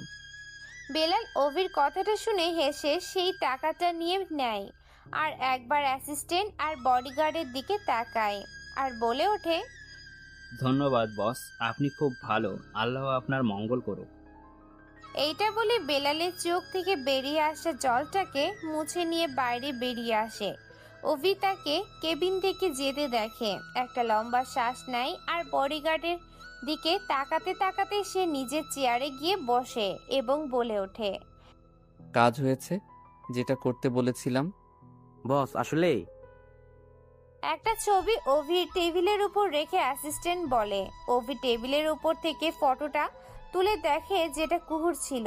ফটোটা হাতে নিয়ে সামনে দাঁড়ানো অ্যাসিস্ট্যান্টকে বলে ওঠে, বস, মিস কু কলকাতায় থাকেন, নিজের খরচাতে পড়াশোনা করছেন, আর ওনার স্বপ্ন কলকাতার একজন সাকসেসফুল বিজনেস ওমেন হওয়ার, আর তার জন্য তিনি নামি কলেজ থেকে এমবিএ পড়তে চান। আর খুব মুশকিলের পর ওইখানকার প্রফেসরের হেল্পে ফর্ম ফিল আপ করতে সক্ষম হন, যিনি তার বন্ধু বিকাশের বাবা হন। মিস কুহুর 2টি বন্ধু রয়েছে, একজন হলেন বিকাশ আর একজন হলো নীলিমা। দুজনেই কলকাতায় থাকে। মিস কুহু একজন মিডল ক্লাস ফ্যামিলির, যার মা মারা গিয়েছেন এবং তিনি তার বাবার সাথে থাকেন। আর তার বাবা, আমি তোমাকে থামতে বলিনি, আগে বলো তার বাবা হোয়াট? বস আসলে মিস কুহুর বাবা, তার বাবার নাম বেলাল। So what? অ্যাসিস্ট্যান্ট অভির এত নর্মাল একটা রিয়াকশন দেখে খুবই চিন্তায় পড়ে যায়। হয়তো তার কথাটা তার বস ঠিক করে শুনতে পায়নি, তাই জন্যই তিনি এত শান্তভাবে কথাটা বললেন। নিজের মনের মধ্যে কথাগুলো বলতে বলতে অ্যাসিস্ট্যান্ট মুখের উপর লেগে থাকা ঘামটা মুছে সে আবার বলে ওঠে, বস আসলে বেলাল আর কেউ নয়, আপনার কোম্পানির। অ্যাসিস্ট্যান্ট তার কথাটা পুরো করার আগেই অভি তার কথার মাঝখানে খুবই কঠিনভাবে বলে ওঠে, তো কি হয়েছে? যদি সে আমার কোম্পানির স্টাফ হয়, সে কি মানুষ নয়? নাকি তার বাঁচার কোনো অধিকার নেই? বলো, তার কাজটা কি খুব ছোট, নাকি এই কাজটা করলে তাদেরকে মানুষ বলে ধরা হবে না? অ্যাসিস্ট্যান্ট অভিকে রেগে যেতে দেখে নিজের এই নিচু চিন্তা ভাবনার জন্য খুবই লজ্জিত বোধ করে আর মাথাটা নিচু করে নেয় আর বলে ওঠে, না বস। অভি অ্যাসিস্ট্যান্টের কথা শুনে এটা বুঝতে পারে যে সে কথাটা বলে খুবই লজ্জাবোধ করছে। তারপর সে নিজের চেয়ার থেকে উঠে অ্যাসিস্ট্যান্টের কাছে গিয়ে তার নিচু করা মাথাটা হাত দিয়ে উপরে উঠিয়ে নরমভাবে বলে ওঠে, কোনো কাজই ছোট বা বড় হয় না, আর না আমাদের কাজ আমাদের মূল্য বলতে পারে। কারণ যে কাজটা কষ্ট এবং পরিশ্রমের সাথে করা হয়, সেই কাজটা কোনোদিনও ছোট হয় না। যে কাজটা করার জন্য আমরা রক্ত জল করে থাকি, সে কাজের থেকে অন্য কিছুর মূল্য বেশি হতে পারে না। তবে মানুষের চিন্তাভাবনা ছোট হতে পারে, কিন্তু কোনো কাজ ছোট হয় না। বুঝেছো অ্যাসিস্ট্যান্ট রয়? Sorry boss, I don't mean that. আমি ভেবেছিলাম আপনি এত বড় বিজনেসম্যান হয়ে মিস কুহুর মতো একজন মামুলি পরিবারের মেয়ে জেনেও তার সম্পর্কে আর কিছু জানতে চাইবেন না। কিন্তু আমি এটা জানতাম না বস, আপনার মনটা এত বড়। Your heart so pure and kind boss. আমাকে ক্ষমা করে দেবেন বেলাল সম্পর্কে এমন কিছু বলার জন্য। কিন্তু আমি এতটাও কাইন্ড না যে তোমাকে শাস্তি দেব না এই ভুলের জন্য। অ্যাসিস্ট্যান্ট ওভির ডেভিল স্মাইল এবং ওর কথা শুনে একটু ঘাবড়ে যায় আর তোতলিয়ে বলে ওঠে, কি শান্তি বস? সাজা, এটা যে তুমি এখন আদবি কলেজে যাবে আর ওখানকার ডিনের সাথে আমার একটা মিটিং ফিক্সড করবে। আই ডোন্ট নো তুমি কাজটা এখন কিভাবে করবে, বাট কলেজের ডিনের সাথে আজকেই মিটিং ফিক্স চাই। তোমার কাছে জাস্ট 10 মিনিট সময় আছে। যদি 10 মিনিটের মধ্যে এটা পূরণ না করতে পারো, তাহলে এর থেকে বড় শাস্তি তুমি পাবে। So your time start now. Assistant ওভির কথা শুনে টেনশনে পড়ে যায় আর যত দ্রুত সম্ভব কেবিন ছেড়ে যেতে যেতে বলে ওঠে, ইয়েস বস। এতটুকু বলে অ্যাসিস্ট্যান্ট কেবিন থেকে বেরিয়ে যায়। ওভি অ্যাসিস্ট্যান্টকে কেবিন থেকে দৌড়ে বেরোতে দেখে একটা হাসি দেয়, টেবিলের উপরে রাখা কুহুর ছবিটা হাতে নেয়, তারপর চেয়ারে হেলান দিয়ে ছবিটার দিকে তাকিয়ে একটা স্মাইলের সাথে বলে ওঠে, কিছু তো আছে তোমার মধ্যে যে কারণে অভির মনটা প্রথম দেখাতেই তুমি চুরি করে নিয়েছো। আমি জীবনে কত মেয়েকে দেখেছি, কিন্তু তাদের মধ্যে কাউকে আমার একটু পছন্দ হয়নি, কারোর প্রতি আমার ইন্টারেস্ট খুঁজে পাইনি। কিন্তু তারপর তুমি আসলে আর এক নজরে আমি তোমাকে মন দিয়ে বসেছি। আর এমন একটা মেয়েকে আমি নিজের মন দিয়ে বেসেছি, যার সাথে আমার খালি কিছু ঘন্টারই পরিচয়। সত্যি কি স্ট্রেঞ্জ না? ওভি গভীরভাবে ছবিটা দেখে তাকিয়ে কথাগুলো বলে, এরপর ছবিটাকে বুকের সাথে লাগিয়ে নিয়ে সকালে কুহুর সাথে কাটানো সেই সময়টার কথা ভাবতে থাকে। দেখতে দেখতে ওভির মুখে একটা মিষ্টি হাসি ফুটে ওঠে। ঠিক তখনই ওভির অফিসের ফোনটা বেজে ওঠে। ওভি এতক্ষণ নিজের খেয়ালেই ডুবেছিল, কিন্তু ফোনের আওয়াজ শুনে সে তার খেয়াল থেকে বেরিয়ে এসে ফোনটার দিকে তাকিয়ে স্পিকারের বোতামটা টিপে বলে উঠল, আসসালামু আলাইকুম ওয়া রাহমাতুল্লাহ। কি হয়েছে? ওয়ালাইকুম আসসালাম ওয়া রাহমাতুল্লাহ ওয়া বারাকাতুহু। Sorry to disturb you boss, বাস মিস্টার রাকেশ চ্যাটার্জি অবধি কলেজের ডিন এই সময়ের কলে রয়েছেন। আমি ওনার কল আপনার কাছে ট্রান্সফার করছি। ওকে মিস সুই। ওভি এতটুকু বলার পরই মিস সুই কলটা ট্রান্সফার করে দেয়। কলটি ট্রান্সফার হওয়ার পর উল্টো দিক থেকে একটা লোকের ভিত আওয়াজ শুনতে পায় আর বলে ওঠে, আসসালামু আলাইকুম বস, প্লিজ আমাকে কিছু করবেন না। আপনি যা বলবেন আমি সেটাই করব, কিন্তু আমাকে প্লিজ কিছু করবেন না। আমার ফ্যামিলি আছে বস, প্লিজ। ওয়ালাইকুম আসসালাম ওয়া রাহমাতুল্লাহ। রিল্যাক্স মিস্টার চ্যাটার্জি, আপনি বিনা কারণেই এতটা ভয় পাচ্ছেন। আচ্ছা আপনি এটা বলুন তো, আমার অ্যাসিস্ট্যান্ট আপনার কাছে আছে এখন? Yes boss. Okay good. এবার আপনি একটা কাজ করুন, ফোনটাকে স্পিকারে দিন। ওভি এইটুকু বলতেই একটা আওয়াজ শুনতে পায়, যেটা শোনার পর ওভি একটু হাসে আর বলে ওঠে, মিস্টার চ্যাটার্জি, আমার একটা জরুরি কাজ এসে গেছে, আপনি শুধুই ওই কাজটা করে দিন। আমার অ্যাসিস্ট্যান্ট ওখান থেকে চলে আসবে, আপনার কোনো ক্ষতি হবে না। ও কি কাজ বস? আপনার কলেজে একটু আগে নতুন কিছু স্টুডেন্টসদের অ্যাডমিশন নেওয়া হয়েছে, যার মধ্যে ফার্স্ট ইয়ারের কিছু MBA স্টুডেন্টস আছে। আপনাকে ওই সমস্ত অ্যাডমিশনগুলো ক্যান্সেল করতে হবে। ওভি টেবিলের উপর থেকে পেপারগুলো হাতে নিয়ে সেটা দেখতে দেখতে বলে, কিন্তু কেন বস? এই অ্যাডমিশনগুলো কি করে ক্যান্সেল করি? এমনিতে অনেক লেটে অ্যাডমিশন শুরু হয়েছে, তারপর যদি এখন ক্যান্সেল করা হয় তাহলে আমাদের কাজের রেপুটেশন খারাপ হয়ে যাবে, আর তাছাড়া বাচ্চাদের ফিউচারের উপর ও এফেক্ট পড়বে। আমি কি করে কোনো বাচ্চার ফিউচার নষ্ট করে দিই? মিস্টার চ্যাটার্জি নিজের কথা পূরণ করার আগে অভির অ্যাসিস্ট্যান্টের ওর সামনে অনেকগুলো ফর্ম দেখায়, যেটা দেখে মিস্টার চ্যাটার্জি শকড হয়ে চুপ হয়ে যায়। কি হলো, কথা বন্ধ হয়ে গেল মিস্টার চ্যাটার্জি? হ্যাঁ, কি যেন বলছিলেন, বাচ্চাদের ফিউচার অ্যান্ড অল। কেমন লাগছে মিস্টার চ্যাটার্জি আপনার সমস্ত সত্যিটা আমার অ্যাসিস্ট্যান্ট আপনার সামনে দেখিয়ে দিল বলে?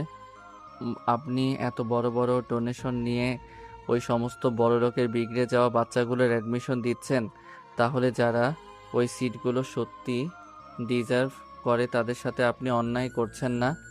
তাদের ফিউচার নষ্ট হচ্ছে না এতে? তখন আপনার কলেজের রেপুটেশন খারাপ হচ্ছে না?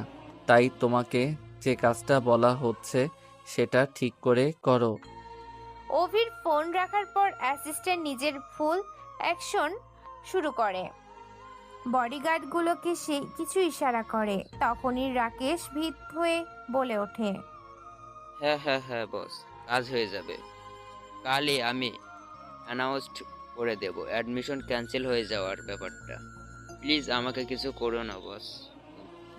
অ্যাসিস্ট্যান্ট মিস্টার রাকেশের কথা শুনে ওখানে রাখা সমস্ত ফোন এবং ডকুমেন্টগুলো তার সাথে নিয়ে বডিগার্ডগুলোর সাথে সেখান থেকে বেরিয়ে যায়। অভি ফোনটা কাটার পর তার কেবিনে কেউ নক করে। এরপর উনি নিজেকে একটু শান্ত করে বলে ওঠে, ইয়েস, কামিং। অভি টেবিলের ওপর রাখা ফটোটা নিজের কোটের মধ্যে ঢুকিয়ে নিয়ে দরজার দিকে তাকায়। একটা ফর্মাল শার্ট অ্যান্ড প্যান্ট পরা মেয়ে হাতে পায়ে নিয়ে কেবিনে ঢোকে। অভি ল্যাপটপ অন করে একবার ওই মেয়েটির দিকে তাকিয়ে বলে ওঠে, ইয়েস মিস সুজি।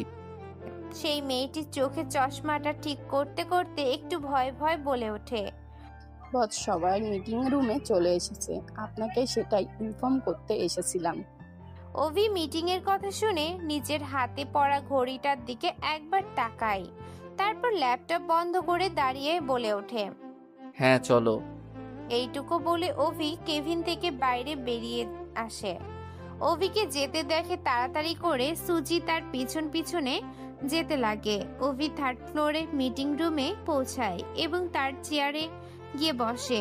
অভিকে দেখে সব স্টাফরা দাঁড়িয়ে পড়ে। তারপর অভি বসলে তারা সবাই নিজেদের জায়গায় বসে পড়ে। মিস সুজি, যে এতক্ষণ অভির পিছন পিছন আসছিল, সেই সাইডে দাঁড়িয়ে হাতে ধরা ফাইলটা অভির সামনে রাখে। অভি এক নজর ফাইলটা দেখে নিয়ে তারপর সবার উদ্দেশ্যে বলে ওঠে, আজ আমি আপনাদেরকে এখানে কোনো বিজনেস ডিসিশনের জন্য ডাকিনি।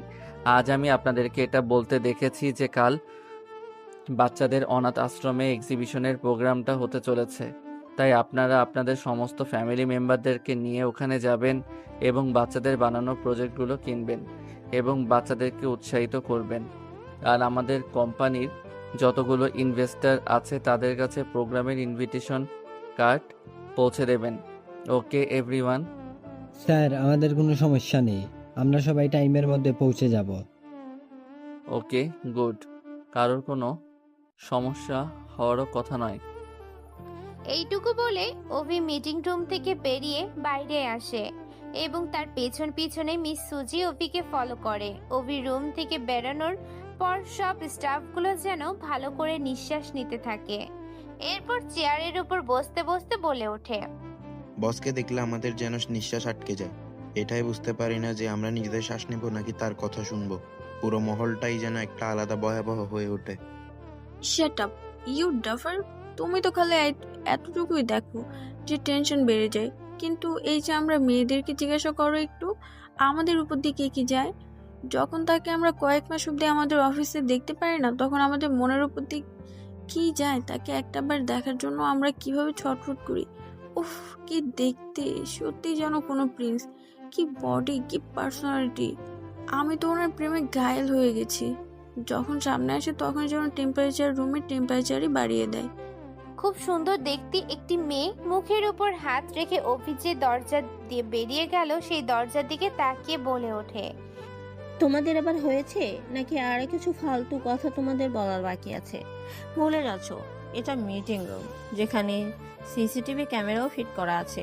যেটা বসের কেবিন থেকে ডাইরেক্ট অপারেটর করা হয়। যদি এটা না ভুলে গিয়ে থাকো তাহলে আবারও মনে করিয়ে দিলাম, যদি এটা না চাও বস আজ তোমাদের এই কোম্পানি থেকে বার করে দিক, তাহলে এখনই বেরিয়ে আসো। শেষে এটা না হয় যে বডিগার্ডরা এসে আমাদেরকে এই রুম থেকে বাইরে বের করে দিচ্ছে। So let's go. Yes manager Maisha. এই কথাটা বলে মেয়েগুলো বেরিয়ে যায়, তার সাথে সাথে বাকি আরো যারা ছিল তারাও চলে যেতে লাগে। ওভি মিটিং রুম থেকে বেরিয়ে সোজা অফিসের বাইরে চলে আসে এবং বেসমেন্টের দিকে যেতে লাগে। দুজন বডিগার্ড ওভিকে বাইরে যেতে দেখে তারাও তার পেছন পেছন যেতে লাগে।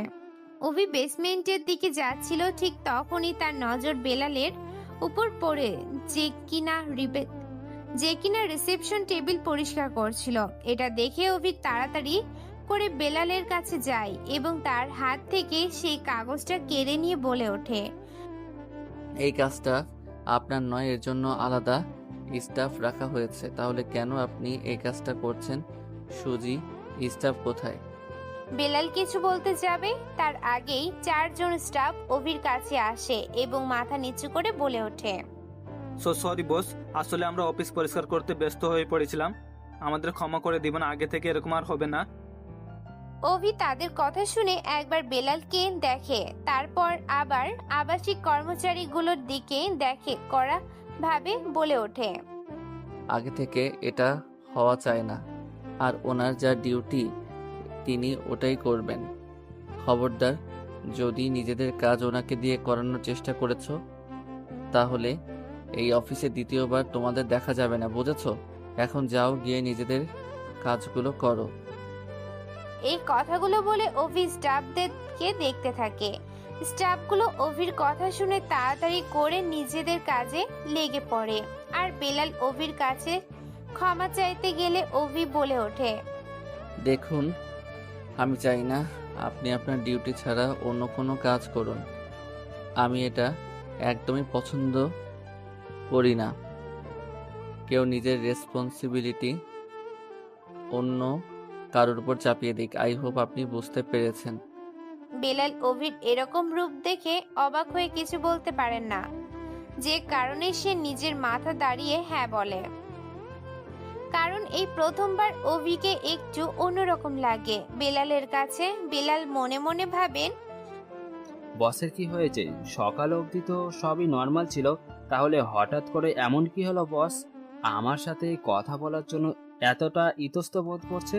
হয়তো বসের শরীরটা ঠিক নেই, এই জন্য ওনার মুখে এত ঘাম। ঠিক আছে, খুব ভালো হয়েছে আপনি বুঝে গেছেন।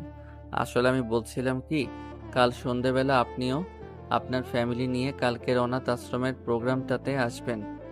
বাকি সব স্টাফরাও আসবেন, তাই আপনিও আপনার ফ্যামিলি নিয়ে আসলে খুব ভালো লাগবে আমার। আপনি আসবেন তো আপনার ফ্যামিলিকে নিয়ে? ওভি এদিক ওদিক তাকাতে তাকাতে বেলালকে এই কথাগুলো বলে। আসলে ওভি কিছু লোকাচ্ছিল, যে কারণে সে এদিক ওদিক তাকাচ্ছিল।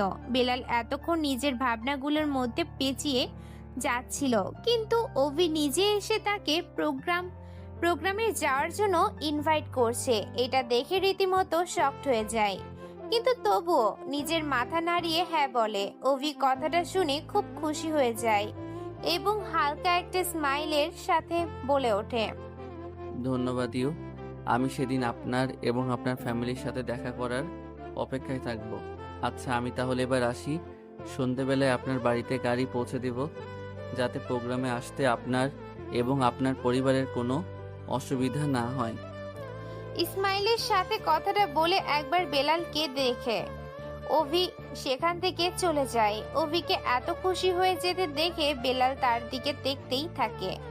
যে ওভির সাথে কথা বলতে মানুষ ঘাবড়ে যায়, ভয় পায়, আর আজ সেই ওভি তার সাথে কথা বলতে গিয়ে ঘাবড়ে যাচ্ছিল। এটা ভেবে বেলাল ভীষণভাবে অবাক হয়। ওভিকে আজ পর্যন্ত কেউ হাসতে দেখেনি, সেখানে ওভি তার সাথে হেসে হেসে কথা বলছিল। এটা ভেবে সে যেন নিজের চোখকে বিশ্বাসই করতে পারছিল না। তখন তার ওভির বলা কথাগুলো মনে পড়লো, যে সে আশ্রমের প্রোগ্রামের জন্য তাদের বাড়িতে গাড়ি পাঠিয়ে দিবে। যাতে তার যেতে কোনো অসুবিধা না হয়। কিন্তু বাচ্চাদের প্রোগ্রামে এর আগেও সে বিভিন্ন কাজের জন্য বডিগার্ডদের সাথে গিয়েছে। তাহলে অভি হঠাৎ কেন এটা নিয়ে চিন্তা করলো যে তারা সেখানে ভালোভাবে যেতে পারবে কিনা? বেলাল এগুলো ভাবতে ভাবতে অভির যাওয়ার দিকে তাকিয়ে থাকে। অভি গাড়িতে উঠে ড্রাইভারকে বলে আশ্রমে নিয়ে যেতে। ড্রাইভার তার কথা মতো তাড়াতাড়ি করে গাড়ি স্টার্ট দেয়। অভি গাড়িতে বসে একভাবে কুহুর কথাই ভেবে যাচ্ছিল। কুহুর সাথে কাটানোর সময়গুলোর কথা মনে করে তার অজান্তেই তার মুখে একটা মিষ্টি হাসি ফুটে ওঠে।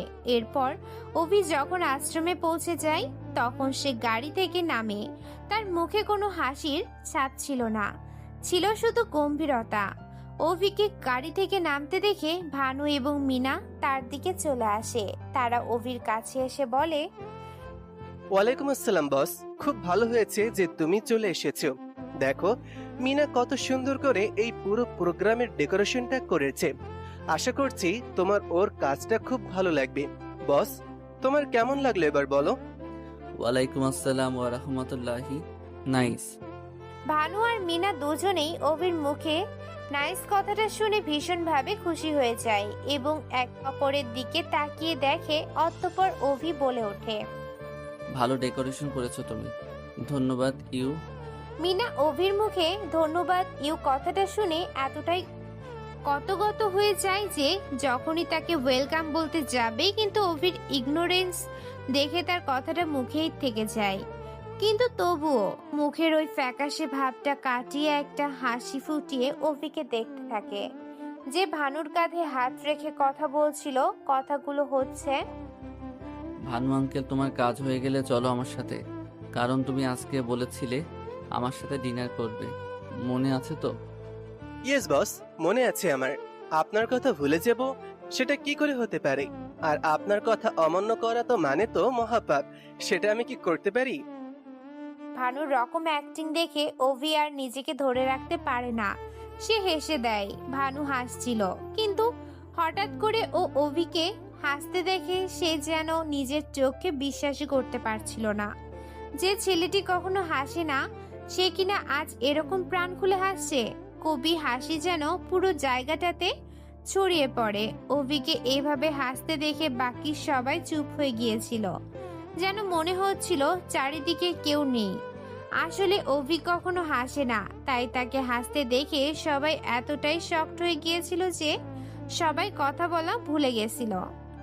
অভি হাসতে হাসতে ভানু আঙ্কেলের দিকে তাকায়, দেখে ভানু আঙ্কেল এইভাবে একভাবে তার দিকে তাকিয়ে আছে।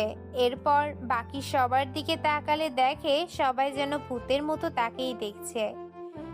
কবি নিজের হাসি থামিয়ে দিয়ে ভানু আঙ্কেলকে বলে ওঠে, তাহলে কি এখন আমি তোমার এই বেকার জোকসগুলোর উপর হাসতেও পারবো না?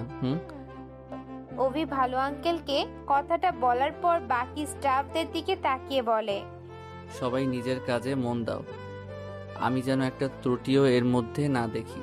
তাহলে কিন্তু আবারও আমি তোমাদেরকে ডেকোরেশন নতুন করে করাবো। নো ম্যাটার, যদি তোমাদের রাজ্যেকেও ডেকোরেশন করতে হয় তাও করবে, বুঝেছো সবাই? এরকম কথা শুনে সবাই যেন নিজের হুঁশে ফিরে আসে এবং তাদের কাজে মন দেয়। অভির কথা শুনে নিজের হুঁশে ফিরে আসে। মিনা অভিকে তার ভানু আঙ্কেলের সাথে যেতে দেখে। সে নিজেই নিজের মনকে বলে ওঠে, না জানি কোন শুভ সময় আজকে এসেছে যে তোমার এত সুন্দর হাসিটা আজ আমি দেখতে পেলাম। তোমাকে হাসলে যে এতটা সুন্দর লাগে সেটা তো কখনো ভাবিনি। তুমি আমার ফিলিংসটা বুঝতে পেরেছো, যে কারণে আমার ডেকোরেশন দেখে তোমার এত ভালো লেগেছে। আমি কি তাহলে সত্যি যা ভেবেছি সেগুলো ঠিক? তাহলে কি তুমি আমাকে ভালোবেসে ফেলেছো? অভি আর অভির ভানু আঙ্কেল ডাইনিং টেবিলে বসেছিল। ডাইনিং টেবিলের সামনে অনেক ধরনের বাঙালি খাবার সার্ভ করা হয়েছিল। ভানু সেই খাবারগুলোকে দেখে চমকে উঠে বলে, ও বাবা, এত ধরনের বাঙালি খাবার টেবিলের উপর সাজানো! আজকে তুমি এমন এমন কাজ করছো যা দেখে আমি ভীষণভাবে চমকে যাচ্ছি। প্রথমেই তো তোমার ওই মন খোলা হাসি, তারপর এখন আবার এত বাঙালি খাবার। যতদূর জানি তুমি তো বাঙালি খাবার একদমই পছন্দ করো না, তাহলে আজকে এই চমৎকারটা কি করে হলো? আগে পছন্দ ছিল না, তবে এখন আমার পছন্দ হয়। তাই নাকি? তাহলে তো খুব ভালো কথা। আজকে কি কোনো বিশেষ দিন যে কারণে এতগুলো ডিশেস তৈরি করা হয়েছে? আজকে তো কোনো বিশেষ দিন নয়, তবে খুব তাড়াতাড়ি বিশেষ দিন আসতে চলেছে। তোমার চোখে মুখে এত খুশি দেখে কিছু তো আশঙ্কা করতে পারছি। তাহলে আবার নতুন কিছু করতে যাচ্ছ? খুব শীঘ্রই বিয়ে করতে চলেছি। কি কি কি কি বিয়ে? ভানু অবাক হয়ে কথাটা অভিকে বলতে গিয়ে খাবার গলায় আটকে যায় আর তিনি কাঁদতে লাগে। এইটা দেখে অভি বলে ওঠে, রিল্যাক্স আঙ্কেল, একটু ধীরে। তুমি ঠিক আছো তো? এখন তুমি যখন এরকম শকড দিচ্ছ, তাহলে আমি ঠিক থাকবো কি করে?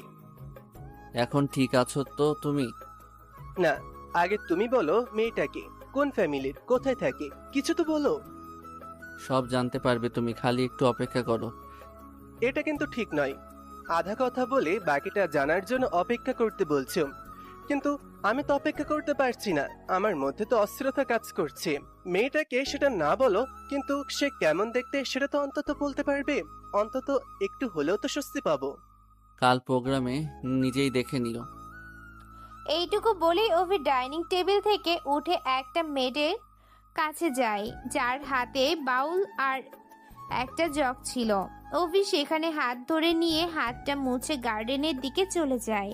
ভানুর খাওয়া প্রায় কমপ্লিট হয়ে গেছিল, আর তাছাড়া অভির কথাটা শুনে তার আধা পেট ভরে গেছিল, যে কারণে অভিকে গার্ডেনে যেতে দেখে ভানু ও তাড়াতাড়ি নিজের হাত ধুয়ে নিয়ে অভির পেছনে যেতে লাগে।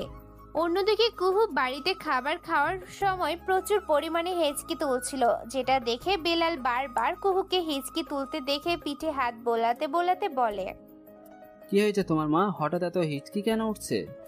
আমি ঠিক আছি বাপি। ঠিক আছে, তাহলে খাবার তাড়াতাড়ি খেয়ে নে। কাল তোকে তাড়াতাড়ি কলেজে যেতে হবে, তো তোর নাম লিস্টে আছে কিনা সেটা দেখতে হবে তো।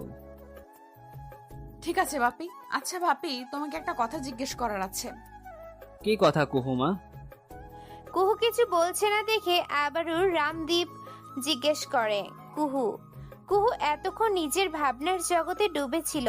তার বাবার কথা শুনে সে নিজের ভাবনার জগৎ থেকে বেরিয়ে এসে বলে ওঠে, আচ্ছা বাপি, তুমি কি এমন কোনো মানুষকে দেখেছো যাকে দেখে তোমার প্রথমে একরকম মনে হয়েছে এবং পরে একটা ভিন্ন রকম মানুষ মনে হয়েছে? মানে এমন কোনো মানুষকে দেখেছো যে তোমার সামনে একরকম কিন্তু দুনিয়ার সামনে অন্যরকম? বলো না বাপি, তুমি এরকম কোনো মানুষকে কখনো দেখেছো? বেলাল কুহুর কথা শুনে হঠাৎ করে তার অফিসের বসের কথা মনে পড়ে যায়, কারণ আজ তার বস একদম অন্যরকম ব্যবহার করছিল এবং কুহুর কথার সাথে তার বসের ব্যবহারে মিল পাচ্ছিল। বেলাল সেই কথাটা চিন্তা করতে করতে কুহুকে বলে ওঠে, হ্যাঁ, এরকম মানুষকে দেখেছি তো। আচ্ছা, তিনি কে ছিলেন? আমার বস। কিন্তু তুই কেন এমন কথা জিজ্ঞাসা করছিস? কারণ আমারও এরকম একটা মানুষের সাথে আজকে দেখা হয়েছে। আচ্ছা, কে ছিল সেই মানুষটি?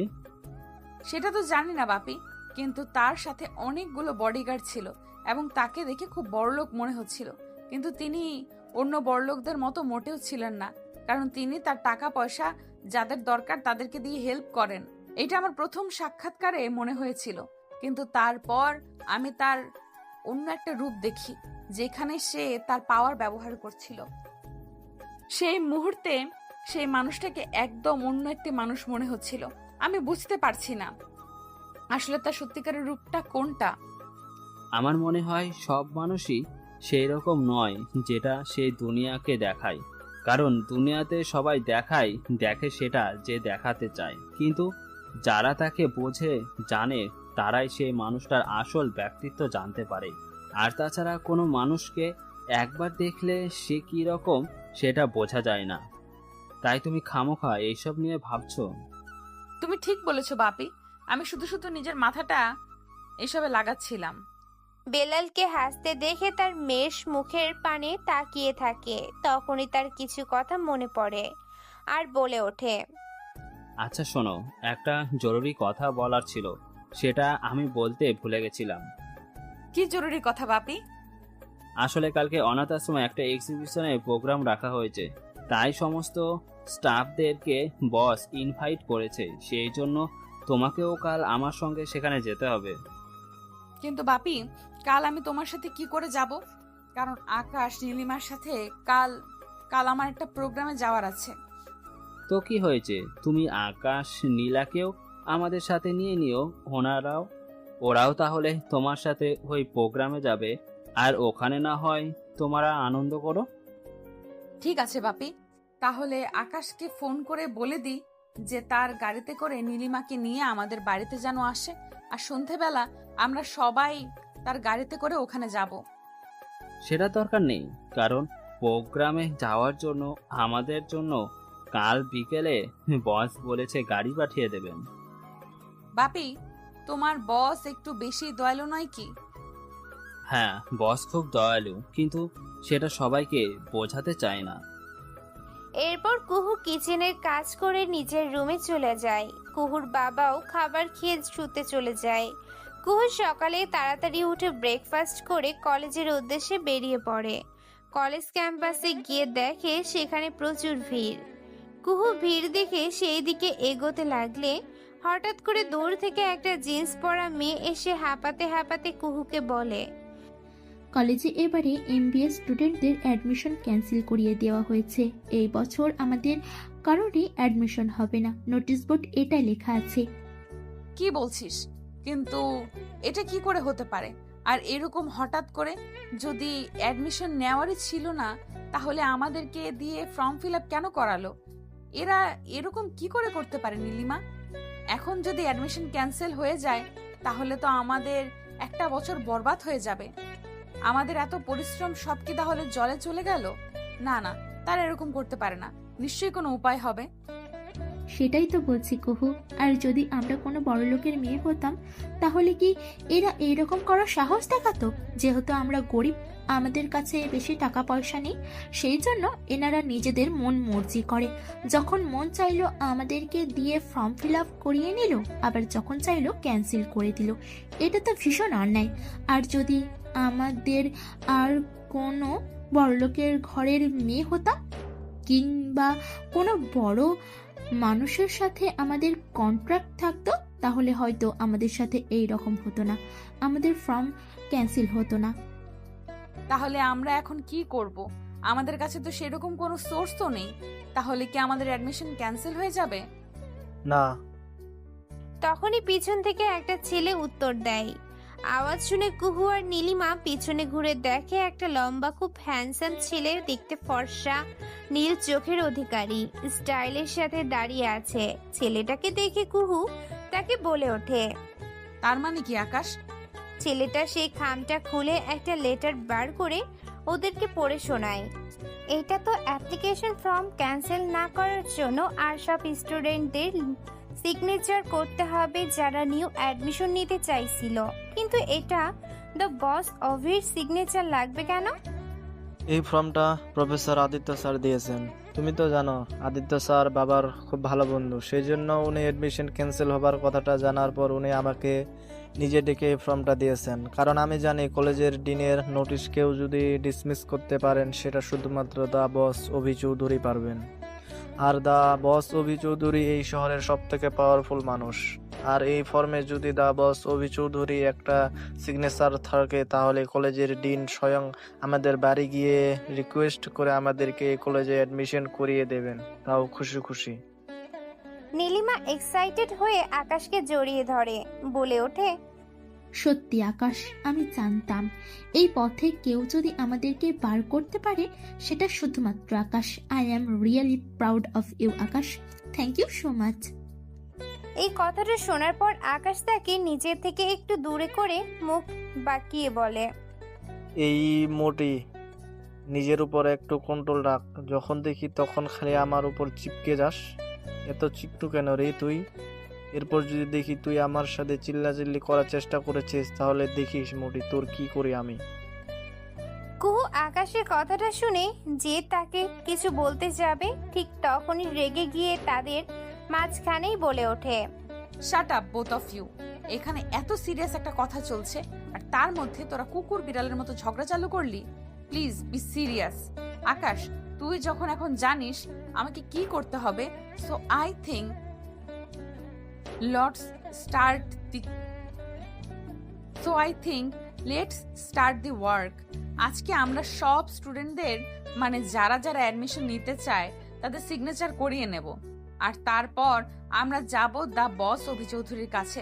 তাছাড়া এত বড় পাওয়ারফুল একটা মানুষ যে কিনা ম্যানেজমেন্টের রুলস চেঞ্জ করতে পারে, সেরকম একটা মানুষের সাথে দেখা করা বানতাই হ্যাঁ। হ্যাঁ, ঠিক বলেছিস। ওই মানুষই সত্যি অনেক বড় একটা মানুষ, সেই জন্য তার সাথে দেখা করাটা খুব একটা সহজ হবে না, বাট তার অফিসে একবার গিয়ে একটা চেষ্টা অবশ্যই করা যেতে পারে। যদিও বা ওই মানুষটি নাকি খুব অ্যারোগেন্ট এবং নিজের টাকার অহংকার দেখায়, তবে আরো অনেকে মানুষ আছে যারা বলে তিনি নাকি কাউন্ট হার্টের একজন মানুষ। পুলিশ আর লিডার তো সবসময় উনার পেছনেই লেজ হাতে থাকে, আর তাছাড়া গভর্নমেন্টকে উনি এই কিছুদিন আগে 1,000 কোটি টাকার প্রফিট দিয়েছেন, তাও মাত্র 22 বছর বয়সে। ওনার মাইন্ড এতটাও শার্প যে যে কোনো কম্পিউটারকেও টেক্কা দিতে পারে। জানিস কি তোরা, আমেরিকাতে ওনার ব্রেন টেস্ট করার জন্য একটা ঘুষ রাখা হয়েছিল। মাত্র 16 বছর বয়সে অক্সফোর্ড ইউনিভার্সিটিতে ক্লাস 10-এর কিছু প্রশ্ন তাকে করা হয়েছিল এবং তার মধ্যে থেকে তিনি 99% উত্তর সঠিক দিয়েছিলেন। সেই প্রশ্নগুলোকে যখন অক্সফোর্ড ইউনিভার্সিটির ক্লাস 10-এর স্টুডেন্টদেরকে করা হয়, তাদের মধ্যে শুধুমাত্র 2 জন তার সঠিক উত্তর দিতে পেরেছিল, তাও মাত্র 50%। যেটা দেখে আমেরিকার গভর্নমেন্ট তাকে the boss of computer first mind নামে পুরস্কৃত করে। কোনোরকম সাকসেসের পর যা টাকা উনি পেয়েছেন সবাই তার বিজনেসে লাগিয়ে দেয়। এরপর বিজনেস এতটাই সাকসেসফুল হয় যে এখন পুরো দুনিয়াতে রাজ করে দি বস এর নামে। অন্যদিকে অভি সকাল থেকেই নিজের অফিসে 4টি মিটিং কমপ্লিট করার পর তারপর কিছু ইম্পর্টেন্ট কাজ করতে করতে সকাল থেকে দুপুর হয়ে যায়। এরপর অফিসের কাজ মিটিয়ে অভি চলে যায় অনাথ আশ্রমের বাচ্চাদের প্রোগ্রামের প্রিপারেশনের কেমন হয়েছে সেটা দেখার জন্য। তার কুহুর সাথে আজ দেখা হবে, সেই জন্য অভির মুখে একটা আলাদাই হাসি ছিল এবং মনটাও খুশিতে ভরপুর ছিল। এরপর দুপুর থেকে বিকেল হয়ে যায়, সে রেডি হওয়ার জন্য তার বাংলোতে পৌঁছে যায়, যেখানে তার জন্য অনেকগুলো ডিজাইনার ড্রেস রেডি করা ছিল। অভি সেই সমস্ত ডিজাইনার ড্রেসগুলোকে দেখার পর তার মধ্য থেকে একটা ড্রেস খুব পছন্দ হয়, যেটা ছিল একটা কুর্তা পাজামার সেট। সে করতে পারে আমার সেটটা নিয়ে অভি তার চেঞ্জিং রুমে চলে যায় চেঞ্জ করার জন্য। অন্যদিকে তার গাছটা তাকে পাহারা দেওয়ার জন্য ঘরের বাইরে অপেক্ষা করতে থাকে। অভি যে কুর্তা পায়জামাটা সেটা চুজ করেছিল, যেটা মারুন কালারের ছিল, আর কুর্তা প্যান্টটা ছিল ক্রিম কালারের। অভি রুম থেকে বেরিয়ে নিচে চলে আসে। অভিকে এই ট্র্যাডিশনাল পোশাকে যেন ভীষণ হ্যান্ডসাম লাগছিল এবং তাকে দেখে প্রত্যেকটা স্টাফ তার দিকে তাকিয়েছিল। এইটা দেখে অভি বলে ওঠে, আমাকে কি হ্যান্ডসাম লাগছে? স্টাফরা হঠাৎ করে অভির মুখে হ্যান্ডসাম কথাটা শুনেই সবাই হাতে মাথা নাড়ায়, কিন্তু তার মধ্যে থেকে একজন ফিমেল স্টাফ বলে ওঠে, বস ইউ অলওয়েজ লুকিং হ্যান্ডসাম। ওর এইটুকু বলাতে বাকি সব স্টাফরা তার দিকে কেমন ভাবে যেন দেখতে থাকে, যে কারণে সেই ফিমেল স্টাফটি একটু লজ্জা পেয়ে গিয়ে মাথাটা নিচু করে নেয়। অভি ফিমেল স্টাফের কথা শুনে একবার তার দিকে তাকিয়ে নিয়ে একটা হালকা মিষ্টি হাসি দিয়ে বাইরে যেতে যেতে বলে, থ্যাংক ইউ সেফ মিনি। এতটুকু বলে ও একটু হাসি দেয় এবং তারপর বাংলো থেকে বেরিয়ে যায়। অভির মুখ থেকে থ্যাংক ইউ কথাটা শুনে সেই ফিমেল স্টাফটি যেন নিজের খুশি আর ধরে রাখতে পারে না। তারপর যখন সে আশেপাশে থাকা মেল স্টাফগুলোর দিকে দেখতে লাগে, তারা যেন মিনিকে কেমনভাবে দেখছে, যে কারণে সে একটু লজ্জা পেয়ে যায়। অভি বেরিয়ে যাওয়ার পর অভির গার্ডগুলোও বেরিয়ে যায় এবং অভিকে গাড়ির দরজা খুলে দেয়। অভি গাড়িতে উঠে যায় এবং বেরিয়ে পড়ে অনাথ আশ্রমের উদ্দেশ্যে। অন্যদিকে বেলাল, কুহু এবং তার বন্ধুদেরকে নিয়ে অভির পাঠানো গাড়িতে করে অনাথ আশ্রমে পৌঁছে গিয়েছিল। সবাই গাড়ি থেকে বেরিয়ে অনাথ আশ্রমের সাজানো লাইটিংগুলো দেখতে থাকে। চারদিকে খুব সুন্দর করে সাজানো হয়েছিল, আর কিছু সিকিউরিটি গার্ডরা সে অনাথ আশ্রমের চারদিকে থেকে পাহারা দিচ্ছিল। এরপর বেলাল সিকিউরিটি গার্ডের কাছে গিয়ে ইনভিটেশন কার্ড দেখায় এবং ও তার বন্ধুদেরকে নিয়ে ভিতরে চলে আসে। চারদিকে নানা রকম অনুষ্ঠান হচ্ছে, সকল মানুষগুলো সেগুলোকে উপভোগ করছে। বেলাল এবং তার বন্ধুদেরকে গার্ডেনে রেখে সাইডে চলে যায় কিছু মানুষের সাথে কথা বলার জন্য। এদিকে আকাশেরও একটা ইম্পর্টেন্ট কল আসে, যে কারণে আকাশ একটু দূরে চলে যায় কথা বলতে। কুহু ও নীলিমা প্রোগ্রামগুলোকে দেখছিল। তারপর লিটন হঠাৎ করে কুহুর কানের কাছে এসে বলে, আচ্ছা কুহু, এর আগে তুমি কখনো এই অনুষ্ঠানে এত জাঁকজমক তো দেখিনি। আর এত বড় বড় মানুষজন, তাদেরকে দেখে তো কোনো সাধারণ মানুষ ঘরের মনে হচ্ছে না।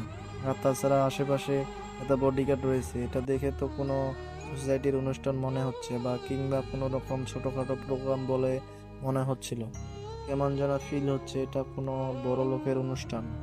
আমার যতদূর জানা আছে, তোর বাবা তো অফিসের একজন মাত্র স্টাফ, তাহলে তোর বাবার এরকম একটা জায়গায় ইনভিটেশন আসা, এটা তো কোনো ছোটখাটো ব্যাপার মনে হচ্ছে না। আচ্ছা, তোর বাবা অফিসের বসকে তুই কি সেটা জানিস?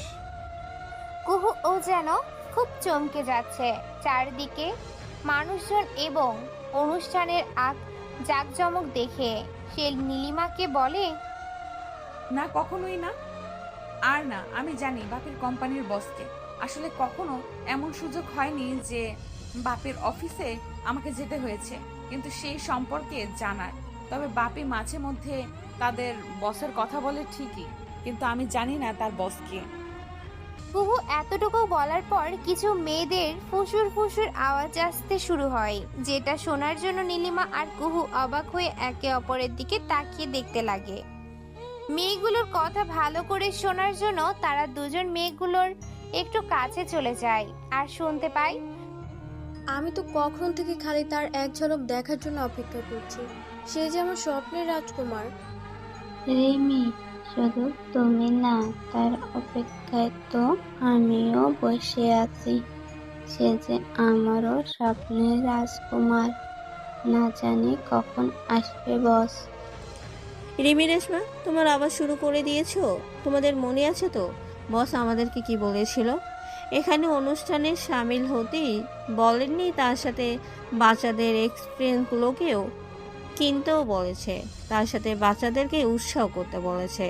আর এখন যদি তোমরা তোমাদের এই বসের চিন্তায় মগ্ন হওয়ার কাজটা ছেড়ে নিজেদের আসল কাজটা না করো, তাহলে দ্য বস অভি চৌধুরী অফিসে কালকে তোমরা ঢুকতে পারবে না। তাই তোমাদের জন্য এটাই মঙ্গল যে তোমরা নিজেদের কাজটা মন দিয়ে করো। Sorry miss Maisha. তোমরা যাও এক্সিবিশনের দিকে, বাকিদেরকে নিয়ে আমি একটু পর সেখানে যাচ্ছি। কুহু ও নীলিমা ওই তিনজনের কথা শুনে চমকে যায়, আর নীলিমা অবাক হয়ে বলে, তার মানে তোর বাপের বস আর কেউ নয়, বরং দ্য বস অভি চৌধুরী। সত্যি আল্লাহ, তুমি তুমি আছো, তোমার কৃপা আমাদের ওপর রয়েছে। আর একটু শুনেছিলাম আল্লাহর কাছে মন থেকে কিছু প্রার্থনা করলে সেটা পূরণ হয়, কিন্তু এত তাড়াতাড়ি পূরণ হয় সেটা আমার জানা ছিল না। নীলিমা খুব খুশি হয়ে কুহুকে কথাগুলো বলে। এরপর কুহুকে দেখে কুহু এক্সিবিশনের দিকে যাচ্ছে, তাই নীলিমা তাকে অনুসরণ করে কুহু এক্সিবিশনের দিকে যেতে লাগে। তারপর ওখানে বাচ্চাগুলোকে দেখে তার মনে পড়ে এরা তো সেই অনাথ আশ্রমের বাচ্চা, আর নিজেই নিজেকে বলে এটা তো সেন্ট বেরি অনাথ আশ্রমের বাচ্চা। তারপর হঠাৎ করে তার সকালে অভির সাথে দেখা হওয়া সেই ঘটনাটা মনে পড়ে যায়, আর মনে মনে বলে, তার মানে সকালে আমি যে মানুষের সাথে দেখা করেছি সেটা আর কেউ না, দা বস অভি চৌধুরী ছিল। আর আমার বাপি যে কোম্পানিতে কাজ করে তার মালিকও দা বস অভি চৌধুরী। তার মানে সকালে যার সাথে সে দেখা হয়েছে সেই মানুষটা এবং আমার বাপের কোম্পানির মালিক একজনই। নিজেকে কথাগুলো বলে এসে যেন শকড হয়ে চুপ করে দাঁড়িয়ে থাকতে লাগে, কারণ সে বুঝতে পারছে না সকালে যার সাথে দেখা হয়েছিল সে দা বস অভি চৌধুরী। তার জন্য সে খুব খুশি হবে, নাকি অভি চৌধুরীকে সে চিনতে পারেনি তার জন্য সে দুঃখ পাবে। এইরকম উল্টো সে বস অভি চৌধুরীকে সকালে জ্ঞান দিয়ে এসেছে। সকালে তার করা বকামির কথা ভেবে নিজেই নিজের উপরে রাগ করতে লাগে। তখনই কিছু মানুষের আওয়াজ তার কানে ভেসে আসে। আরে সামনে থেকে সরে দাঁড়ান, দা বস অভি চৌধুরী এসে গেছেন। কিছু মানুষ যেন এন্ট্রান্স এর দিকে যেতে যেতে কথাটা বলতে থাকে, যেটা শুনে কুহু সেই দিকে তাকায়। সেখান থেকে অভি খুবই স্টাইল দিয়ে নিজের বডিগার্ডের সাথে ভিতরের দিকে আসছিল। অভি ওখানে পৌঁছানোর পরই বডিগার্ড গুলো তাকে চারদিক থেকে ঘিরে ফেলে এবং সামনের দিকে ডিস্টেন্স বানিয়ে সবার মধ্যে থেকে অভিকে নিয়ে ভিতরে যেতে লাগে। অভির সাথে ভানু ছিলেন এবং তার পাশে অ্যাসিস্ট্যান্ট ও বডিগার্ডরা আসছিল। আর মিনার ঠিক পিছনে ছিল, যে রেড কালারের লেহেঙ্গা পরেছিল, আর তার নজর অভির উপরেই একভাবেই টিকেছিল। অভি সবার দিকে হালকা একটি স্মাইল করে চারদিকে দেখতে লাগে, কারণ তার চোখ দুটো খালি কুহুকে খুঁজছিল, কিন্তু অভি কোথাও কুহুকে দেখতে পায় না। এরপর সে বাইরে বেরিয়ে আসে। দেখতে দেখতে প্রোগ্রামে বড় বড় সেলিব্রিটি, বিজনেসম্যান, নেতা থেকে শুরু করে সবাই এসে পৌঁছায়। তাদের মধ্যে একজন নিউজ রিপোর্টার খুবই কষ্টের পর সেখানে আসার সুযোগ পায়, কারণ অভি চাইছিল না বাচ্চাদের এক্সিবিশনটার কোনো নেগেটিভ নিউজ বাইরে যাক। তাই শুধুমাত্র একজন রিপোর্টারকেই ভিতরে আসার পারমিশন দেয়া হয়। অভি কোনো সেলিব্রিটিকে দিকে দেখছিল না, কোনো নেতাদেরকে দেখছিল না, কেউ কিছু জিজ্ঞাসা করলে সঠিকভাবে উত্তরও দিচ্ছিল না।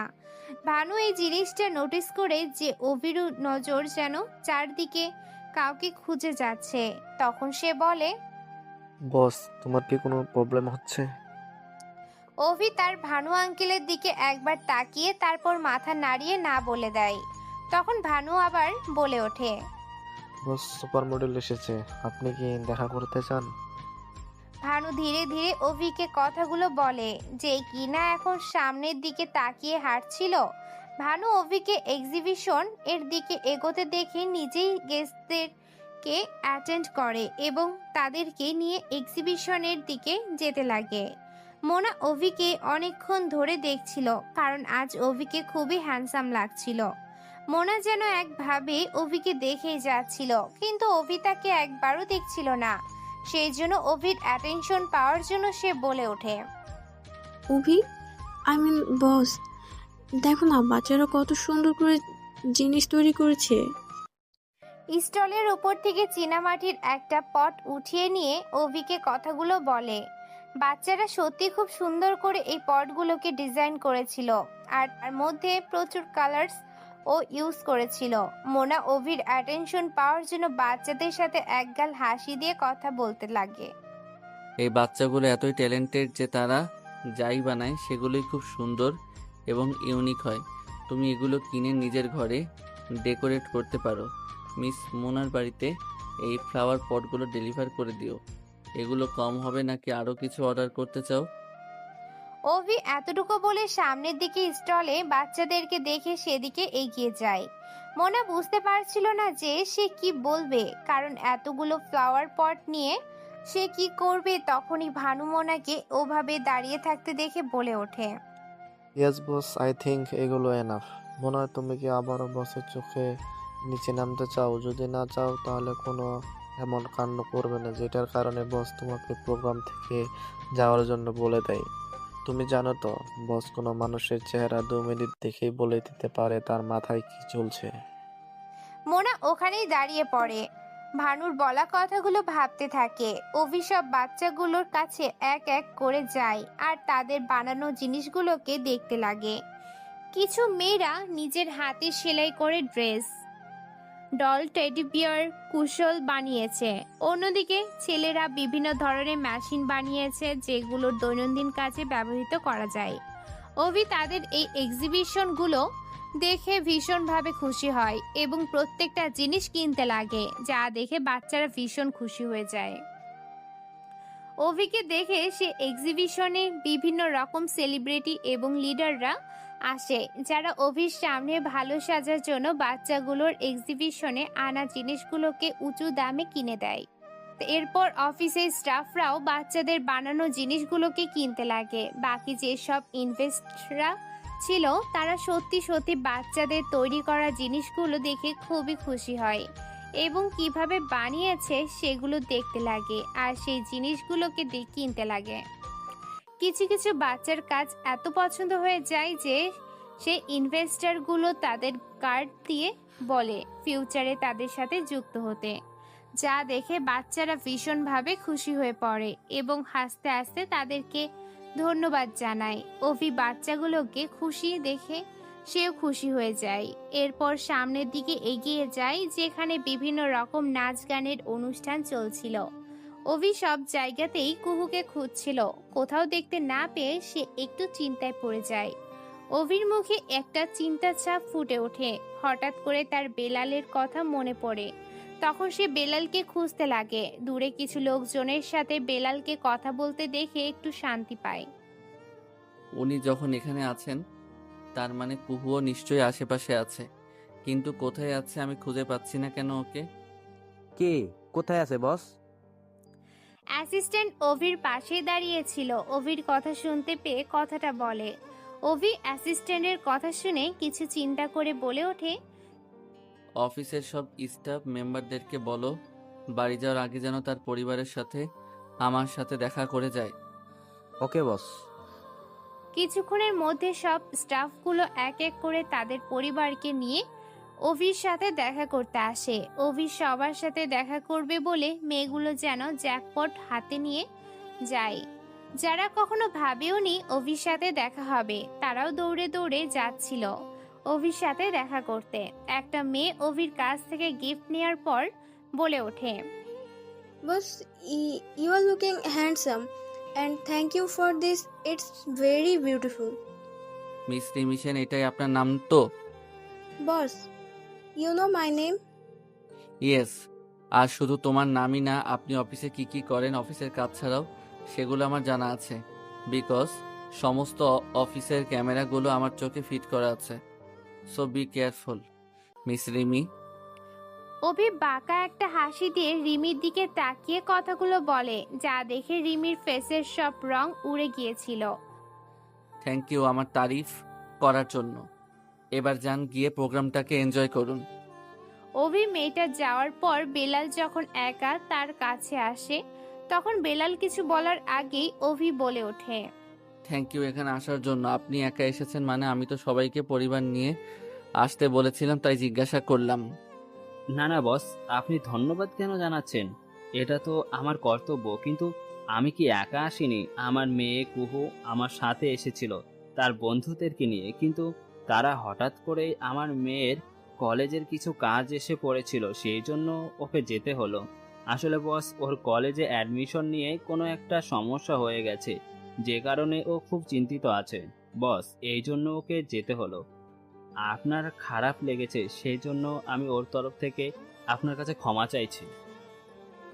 দেখুন, আপনি আমার কাছে ক্ষমা চাইবেন না। যদি সে চলে গিয়ে থাকে কোনো কারণে, তাহলে সেটা এমন কোনো বড় সমস্যা না যে আপনি ক্ষমা চাইবেন আমার কাছে। আপনি আপনার মেয়েকে বলবেন কলেজের কিছু স্টুডেন্টসকে নিয়ে কাল আমার অফিসে আসতে, তার যা সমস্যা আছে সেগুলোকে আমি সলভ করে দেব। বেলাল অভির কথা শুনে খুব খুশি হয়ে যায়, কারণ কুহুর সমস্যা দূর হয়ে যাবে এটা ভেবেই সে আনন্দে আত্মহারা হয়ে যায়। এরপর অভির থেকে গিফট নিয়ে অভিকে বিদায় বলে সেখান থেকে চলে আসে। অভি বেলালকে খুশি দেখে সেও খুশি হয়ে যায়, কিন্তু কুহুর সাথে দেখা হলো না। এটা ভেবে তার মনটা একটু খারাপ হয়ে যায়। ধীরে ধীরে রাত বাড়তে লাগে। বড় বড় সেলিব্রিটি থেকে শুরু করে নেতারা ও আরো গণমান্য ব্যক্তিরা অভিকে বিদায় জানিয়ে সেখান থেকে চলে যেতে লাগে। রাত যেহেতু অনেক হয়ে গিয়েছিল, তাই অনাথ আশ্রমের বাচ্চাদেরও যাওয়ার সময় হয়েছিল, তাই সেখানে অ্যাডমিন বাচ্চাদেরকে নিয়ে আসে আর অভিকে বলে ওঠে, বস, আমাদের যাবার সময় হয়ে গিয়েছে। আপনাকে অনেক ধন্যবাদ। আজকের এক্সিবিশন খুব ভালো হয়েছে। প্রচুর মানুষ বাচ্চাদের থেকে তাদের বানানো জিনিসগুলো কিনেছে আর অনেক প্রশংসাও করেছে। শুধুমাত্র আপনার কারণেই আজ এতটা সাকসেসফুল হয়েছে বাচ্চাদের এক্সিবিশন। ধন্যবাদের কোনো দরকার নেই। আপনি বাচ্চাদের সব ক্রেডিটগুলো আমাকে কেন দিচ্ছেন? বাচ্চারা এত পরিশ্রম করেছে বলেই তারা আজকে এক্সিবিশনে এত ভালো তাদের হাতের কাজ দেখিয়েছে, তাই এখানে আমার কোনো কৃতিত্ব নেই। অভি এতটুকু বলে বাচ্চাদেরকেও গিফটগুলো দিতে লাগে। তখন একটা বাচ্চার দিকে নজর যায় যার হাতে একটা ডল ছিল। সেই ডলটা বাচ্চাটার হাতে দেখে অভি মনে মনে ভাবে, আমি তো বলেছিলাম সবাইকে এই সমস্ত জিনিসগুলো কিনে নিতে, তাহলে এই বাচ্চাটার কাছে এখন একটা ডল কি করে রয়ে গেল? তার মানে কেউ কি তার থেকে কিনে নি? অতঃপর অভি বাচ্চাটার কাছে আসে আর বাচ্চাটাকে দেখে বলে ওঠে, তোমার হাতে যে ডলটা আছে এটা তো খুব সুন্দর, আমি কি এটা নিতে পারি? বাচ্চাটা করুণভাবে অভির দিকে তাকায় আর বলে, সরি অভি ভাইয়া, এই ডলটা তো সকালে সেই আপুটা আমার থেকে কিনে নিয়েছে। আমি যদি তোমাকে কালকে আর একটা নতুন ডল বানিয়ে দিই তাহলে হবে? সকালে সেই আপু, তার মানে তুমি কুহুর কথা বলছো? হ্যাঁ, এই নামই বলেছিল সকালে ওই আপুটা। ও আচ্ছা, তাহলে এই ডলটা সে নিয়ে গেল না কেন? সে কি আবার এসে ডলটা নিয়ে যাবে বলেছিল? সে নিয়ে যাচ্ছিল, কিন্তু হঠাৎ করে তোমাকে দেখে অনেক তাড়াতাড়ি আমাকে টাকা দিয়ে সেখান থেকে চলে যায়। অভি বাচ্চাটির কথা শুনে এবার বুঝতে পেরেছিল কুহুকে সে দেখতে কেন পায়নি। অভির আসার পর যেহেতু কুহু অভিকে দেখে নিয়েছিল, সেই জন্য ও সেখান থেকে চলে গেছিল, কিংবা এটা বলা যায় সে পালিয়ে গেছিল। অভি এটা দেখে কুহুর এমন ব্যবহারে মনে মনে হাসতে লাগে। অতঃপর সেখান থেকে হাসি মনে বেরিয়ে যায় অভি।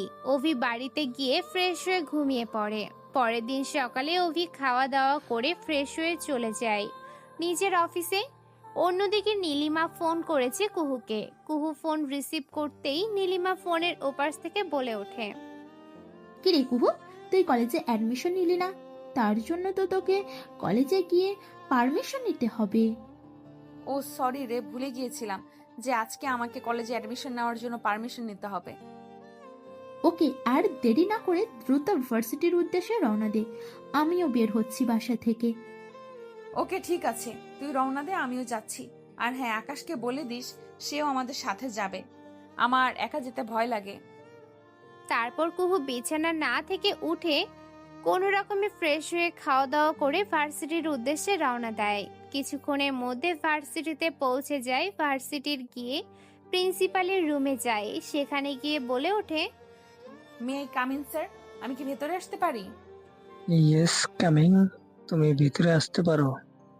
তারপর তারা ভিতরে প্রবেশ করে। ভিতরে প্রবেশ করার সাথে সাথে কুহু আবার বলে ওঠে, স্যার, আমার অ্যাডমিশনের যে ফর্মটা আছে ওটা প্লিজ দিন না, আমি অ্যাডমিশন নিতে চাই এই কলেজে। দেখো কুহু, আমিও চাই তুমি কলেজে অ্যাডমিশন নাও, কিন্তু এখানে আমার কোনো কিছু করার নেই। আমি তো যত সাধ্য করেছি তোমার জন্য, এখন শুধু একটা সই লাগবে। আর এই সেই সইটা লাগবে টপ বিজনেসম্যান, আমাদের সবার চোখের নয়নের মণি অভি স্যারের। এই কথা শুনে ড্যাব ড্যাব চোখে তাকিয়ে আছে কুহু। আজকের শেষ।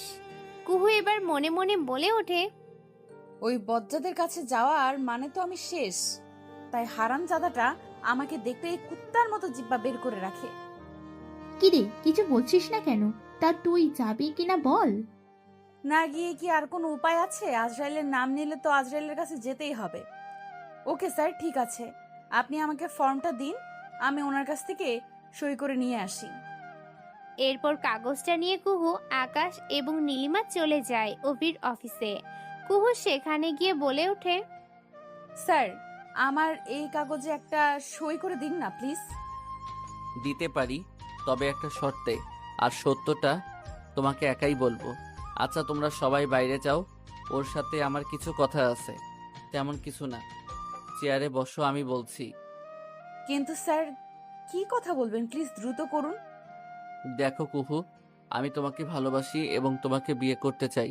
আমি চাইলে তোমাকে জোর করে বিয়ে করতে পারি, কিন্তু সেটা হবে আমার চরম একটা ভুল। আমি তোমাকে জানি এবং ভালোবেসে বিয়ে করতে চাই। তুমি আমাকে দেখলেই ভয়ে পালিয়ে যাও। তুমি ভাবো আমি গুন্ডা মাস্তান। হ্যাঁ, আমি একজন গুন্ডা এবং মাস্তান, কিন্তু আমি কেন হয়েছি সেটা তুমি জানো না।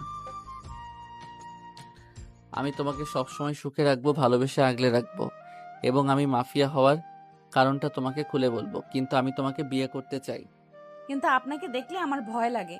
আমি আপনাকে পছন্দ করি, কিন্তু আপনার সেই রাগী চেহারা দেখলে সত্যি আমার খুব ভয় লাগে। আমি তোমাকে সেই প্রথম দেখায় ভালোবেসে ফেলেছিলাম। আমার অনাথ আশ্রমে বিভিন্ন জায়গায় আমি আমার লোকদের মাধ্যমে তোমার খোঁজ খবর নিতাম। আমি তোমাকে বিয়ে করে আমি আমার রাজপ্রাসাদের রানী করে রাখতে চাই। তুমি কি আমার ভালোবাসার পথ চলার সঙ্গী হবে? হবে কি আমার একাকিত্বের সঙ্গী? বৃদ্ধকালে দুজন দুজনের একে অপরের পরিপূরক ভালোবাসার একটি জুটি হয়ে উঠবে কি আমার সাথে? সব তো ঠিক আছে, আমিও তোমাকে পছন্দ করি, কিন্তু আমার বাবা যদি মেনে না নেয় আমি কি করব? তোমার বাবাকে রাজি করানোর দায়িত্ব আমার। বাবা রাজি থাকলে আমিও বিয়ে করতে রাজি আছি। এরপর অভি কাগজে সই করে দিয়ে সেখান থেকে কুহু কলেজ অ্যাডমিশন নেয়। অভি তার বাবাকে জানায় কুহুর বাবা সবটা মেনে নিয়েছে। চারদিকে বিয়ের আয়োজন করা শুরু করেছে। ধুমধাম করে তাদের বিয়ে দেওয়া হচ্ছে। তাদের বিভিন্ন অনাথ আশ্রম এবং হসপিটালে, এমনকি অসহায় মানুষদেরকে নেমন্তন্ন করা হয়েছে বিভিন্ন প্রতিষ্ঠানে। অনেক খাওয়া দাওয়ার আয়োজন এবং ব্যবস্থা করা হয়েছে, যেখান থেকে মানুষজন টপ বিজনেসম্যান, এমনকি কুক, এত আন্ডারওয়ার্ল্ডের মাফিয়া অভির বিয়ের অনুষ্ঠান বিভিন্ন স্থান থেকে ডিজিটাল পর্দার মাধ্যমে দেখতে পাবে। দেখতে দেখতে তাদের বিয়ের পর্ব শেষ করে দেওয়া হয়। বিয়ে শেষে কুহুদের বাড়ি থেকে অভিদের বাড়িতে যাওয়ার যাত্রাপালা শুরু হয়। বাড়িতে পৌঁছে যায় দেখতে দেখতে রাত 1টা বেজে যায়। অভি আর কুহু ছাদে বসে এক কাপে চা খাচ্ছে। আকাশে অনেক তারা উঠেছে, সাথে চাঁদ চারদিকে। তারার আলো ছড়িয়ে আছে আশেপাশে। জোনাকি পোকার আলোতে পশু পাখির কিচির মিচির এবং এই মধ্যরাতে নিস্তব্ধ পরিবেশে ভালোবাসার মানুষটাকে কাছে পেয়ে বেশ উপভোগ করছে একে অপরে। অতঃপর অভি বলে ওঠে, আমি তোমাকে এই রাতে আকাশ, চাঁদ, চন্দ্র, সূর্য, তারা, এমনকি পৃথিবীর মধ্যে এই মধ্যরাতে জেগে থাকা অসংখ্য অজানা কিছু জিনিসকে সাক্ষী রেখে তোমাকে আমি আমার জীবনের পথ চলার সঙ্গী করতে চাই। আগলে নিতে চাই তোমাকে। তুমি কি আমার পথ চলার সঙ্গী হবে? তোমাকে কি আমি আমার ভালোবাসার চাদরে আগলে নিতে পারি? আমিও তোমার গভীরতায় হারিয়ে যেতে চাই তোমার স্রোতে ভালোবেসে তোমাকে আগলে নিতে চাই আমার গহীন ভবনে, যেখানে তুমি আর আমি দুজনে ভালোবেসে এক নতুন দুনিয়ায় নতুন করে নিজেদের পথ চলা শুরু করতে পারি। আমিও তোমাকে বুকের গহীন ভবনের সেই মরুভূমির বালুচরে লুকিয়ে থাকা এতদিনের ভালোবাসা উজাড় করে দিতে চাই আমি আমার সবটুকু। এটা বলার সাথে সাথে অভি আর দেরি না করে আলতো করে কিস করে কুহুর ঠোঁটে। তারপর কুহুকে নিয়ে নিজেদের রুমে যায়, দরজা ভেতর থেকে বন্ধ করে দেয়। তারপর কুহুকে খাটে শুয়ে দেয়। ধীরে ধীরে বাসর রাতে ভালোবাসার প্রেমিক প্রেমিকা এবং স্বামী স্ত্রীরা গভীর নির্জন রাতে পথ চলার প্রথম দিনে সেই ভালোবাসার চাদরে একে অন্যকে আগলে নিতে থাকে, হারিয়ে যেতে থাকে ভালোবাসার চাদরে, যেটা বিয়ে করলে বোঝা যায়। ধীরে ধীরে অভিকে নিজের অস্তিত্বের সাথে মিশিয়ে নিতে থাকে। অন্যদিকে সবটুকু উজাড় করে দিতে থাকে কুহু অভিকে। ভালোবাসার এক অন্য নাম হচ্ছে পাওয়া। এইভাবে চলতে থাকে তাদের ভালোবাসার পথ। হাসি খুশি এবং অনাথ আশ্রমের ছেলে মেয়েদের নিয়ে বেশ সুখেই তাদের সংসার চলতে থাকে। আজকের গল্পটি এই পর্যন্ত। গল্পটা অনেক বড় ছিল, কিন্তু গল্পটা কিছু কারণে ছোট করে দেয়া হয়েছে। আমি আশিক, আমার চ্যানেলটিকে সাবস্ক্রাইব করে পাশে থাকুন। ভালোবাসার এক অন্য নাম হচ্ছে ত্যাগ করা, অন্যদিকে পাওয়া। আমি প্রিয়াঙ্কা। আমাদের ভয়েস অথবা আমাদেরকে লাইভে দেখতে হলে আমাদের চ্যানেলের সাথে থাকতে হবে এবং পাশে থাকা সাবস্ক্রাইব বাটনটি ক্লিক করে অল বাটনে ক্লিক করলেই আমাদের ভিডিওগুলো সবার আগে আপনার কাছে পৌঁছে যাবে। ধন্যবাদ সবাইকে এতক্ষণ সাথে থাকার জন্য। আল্লাহ হাফেজ।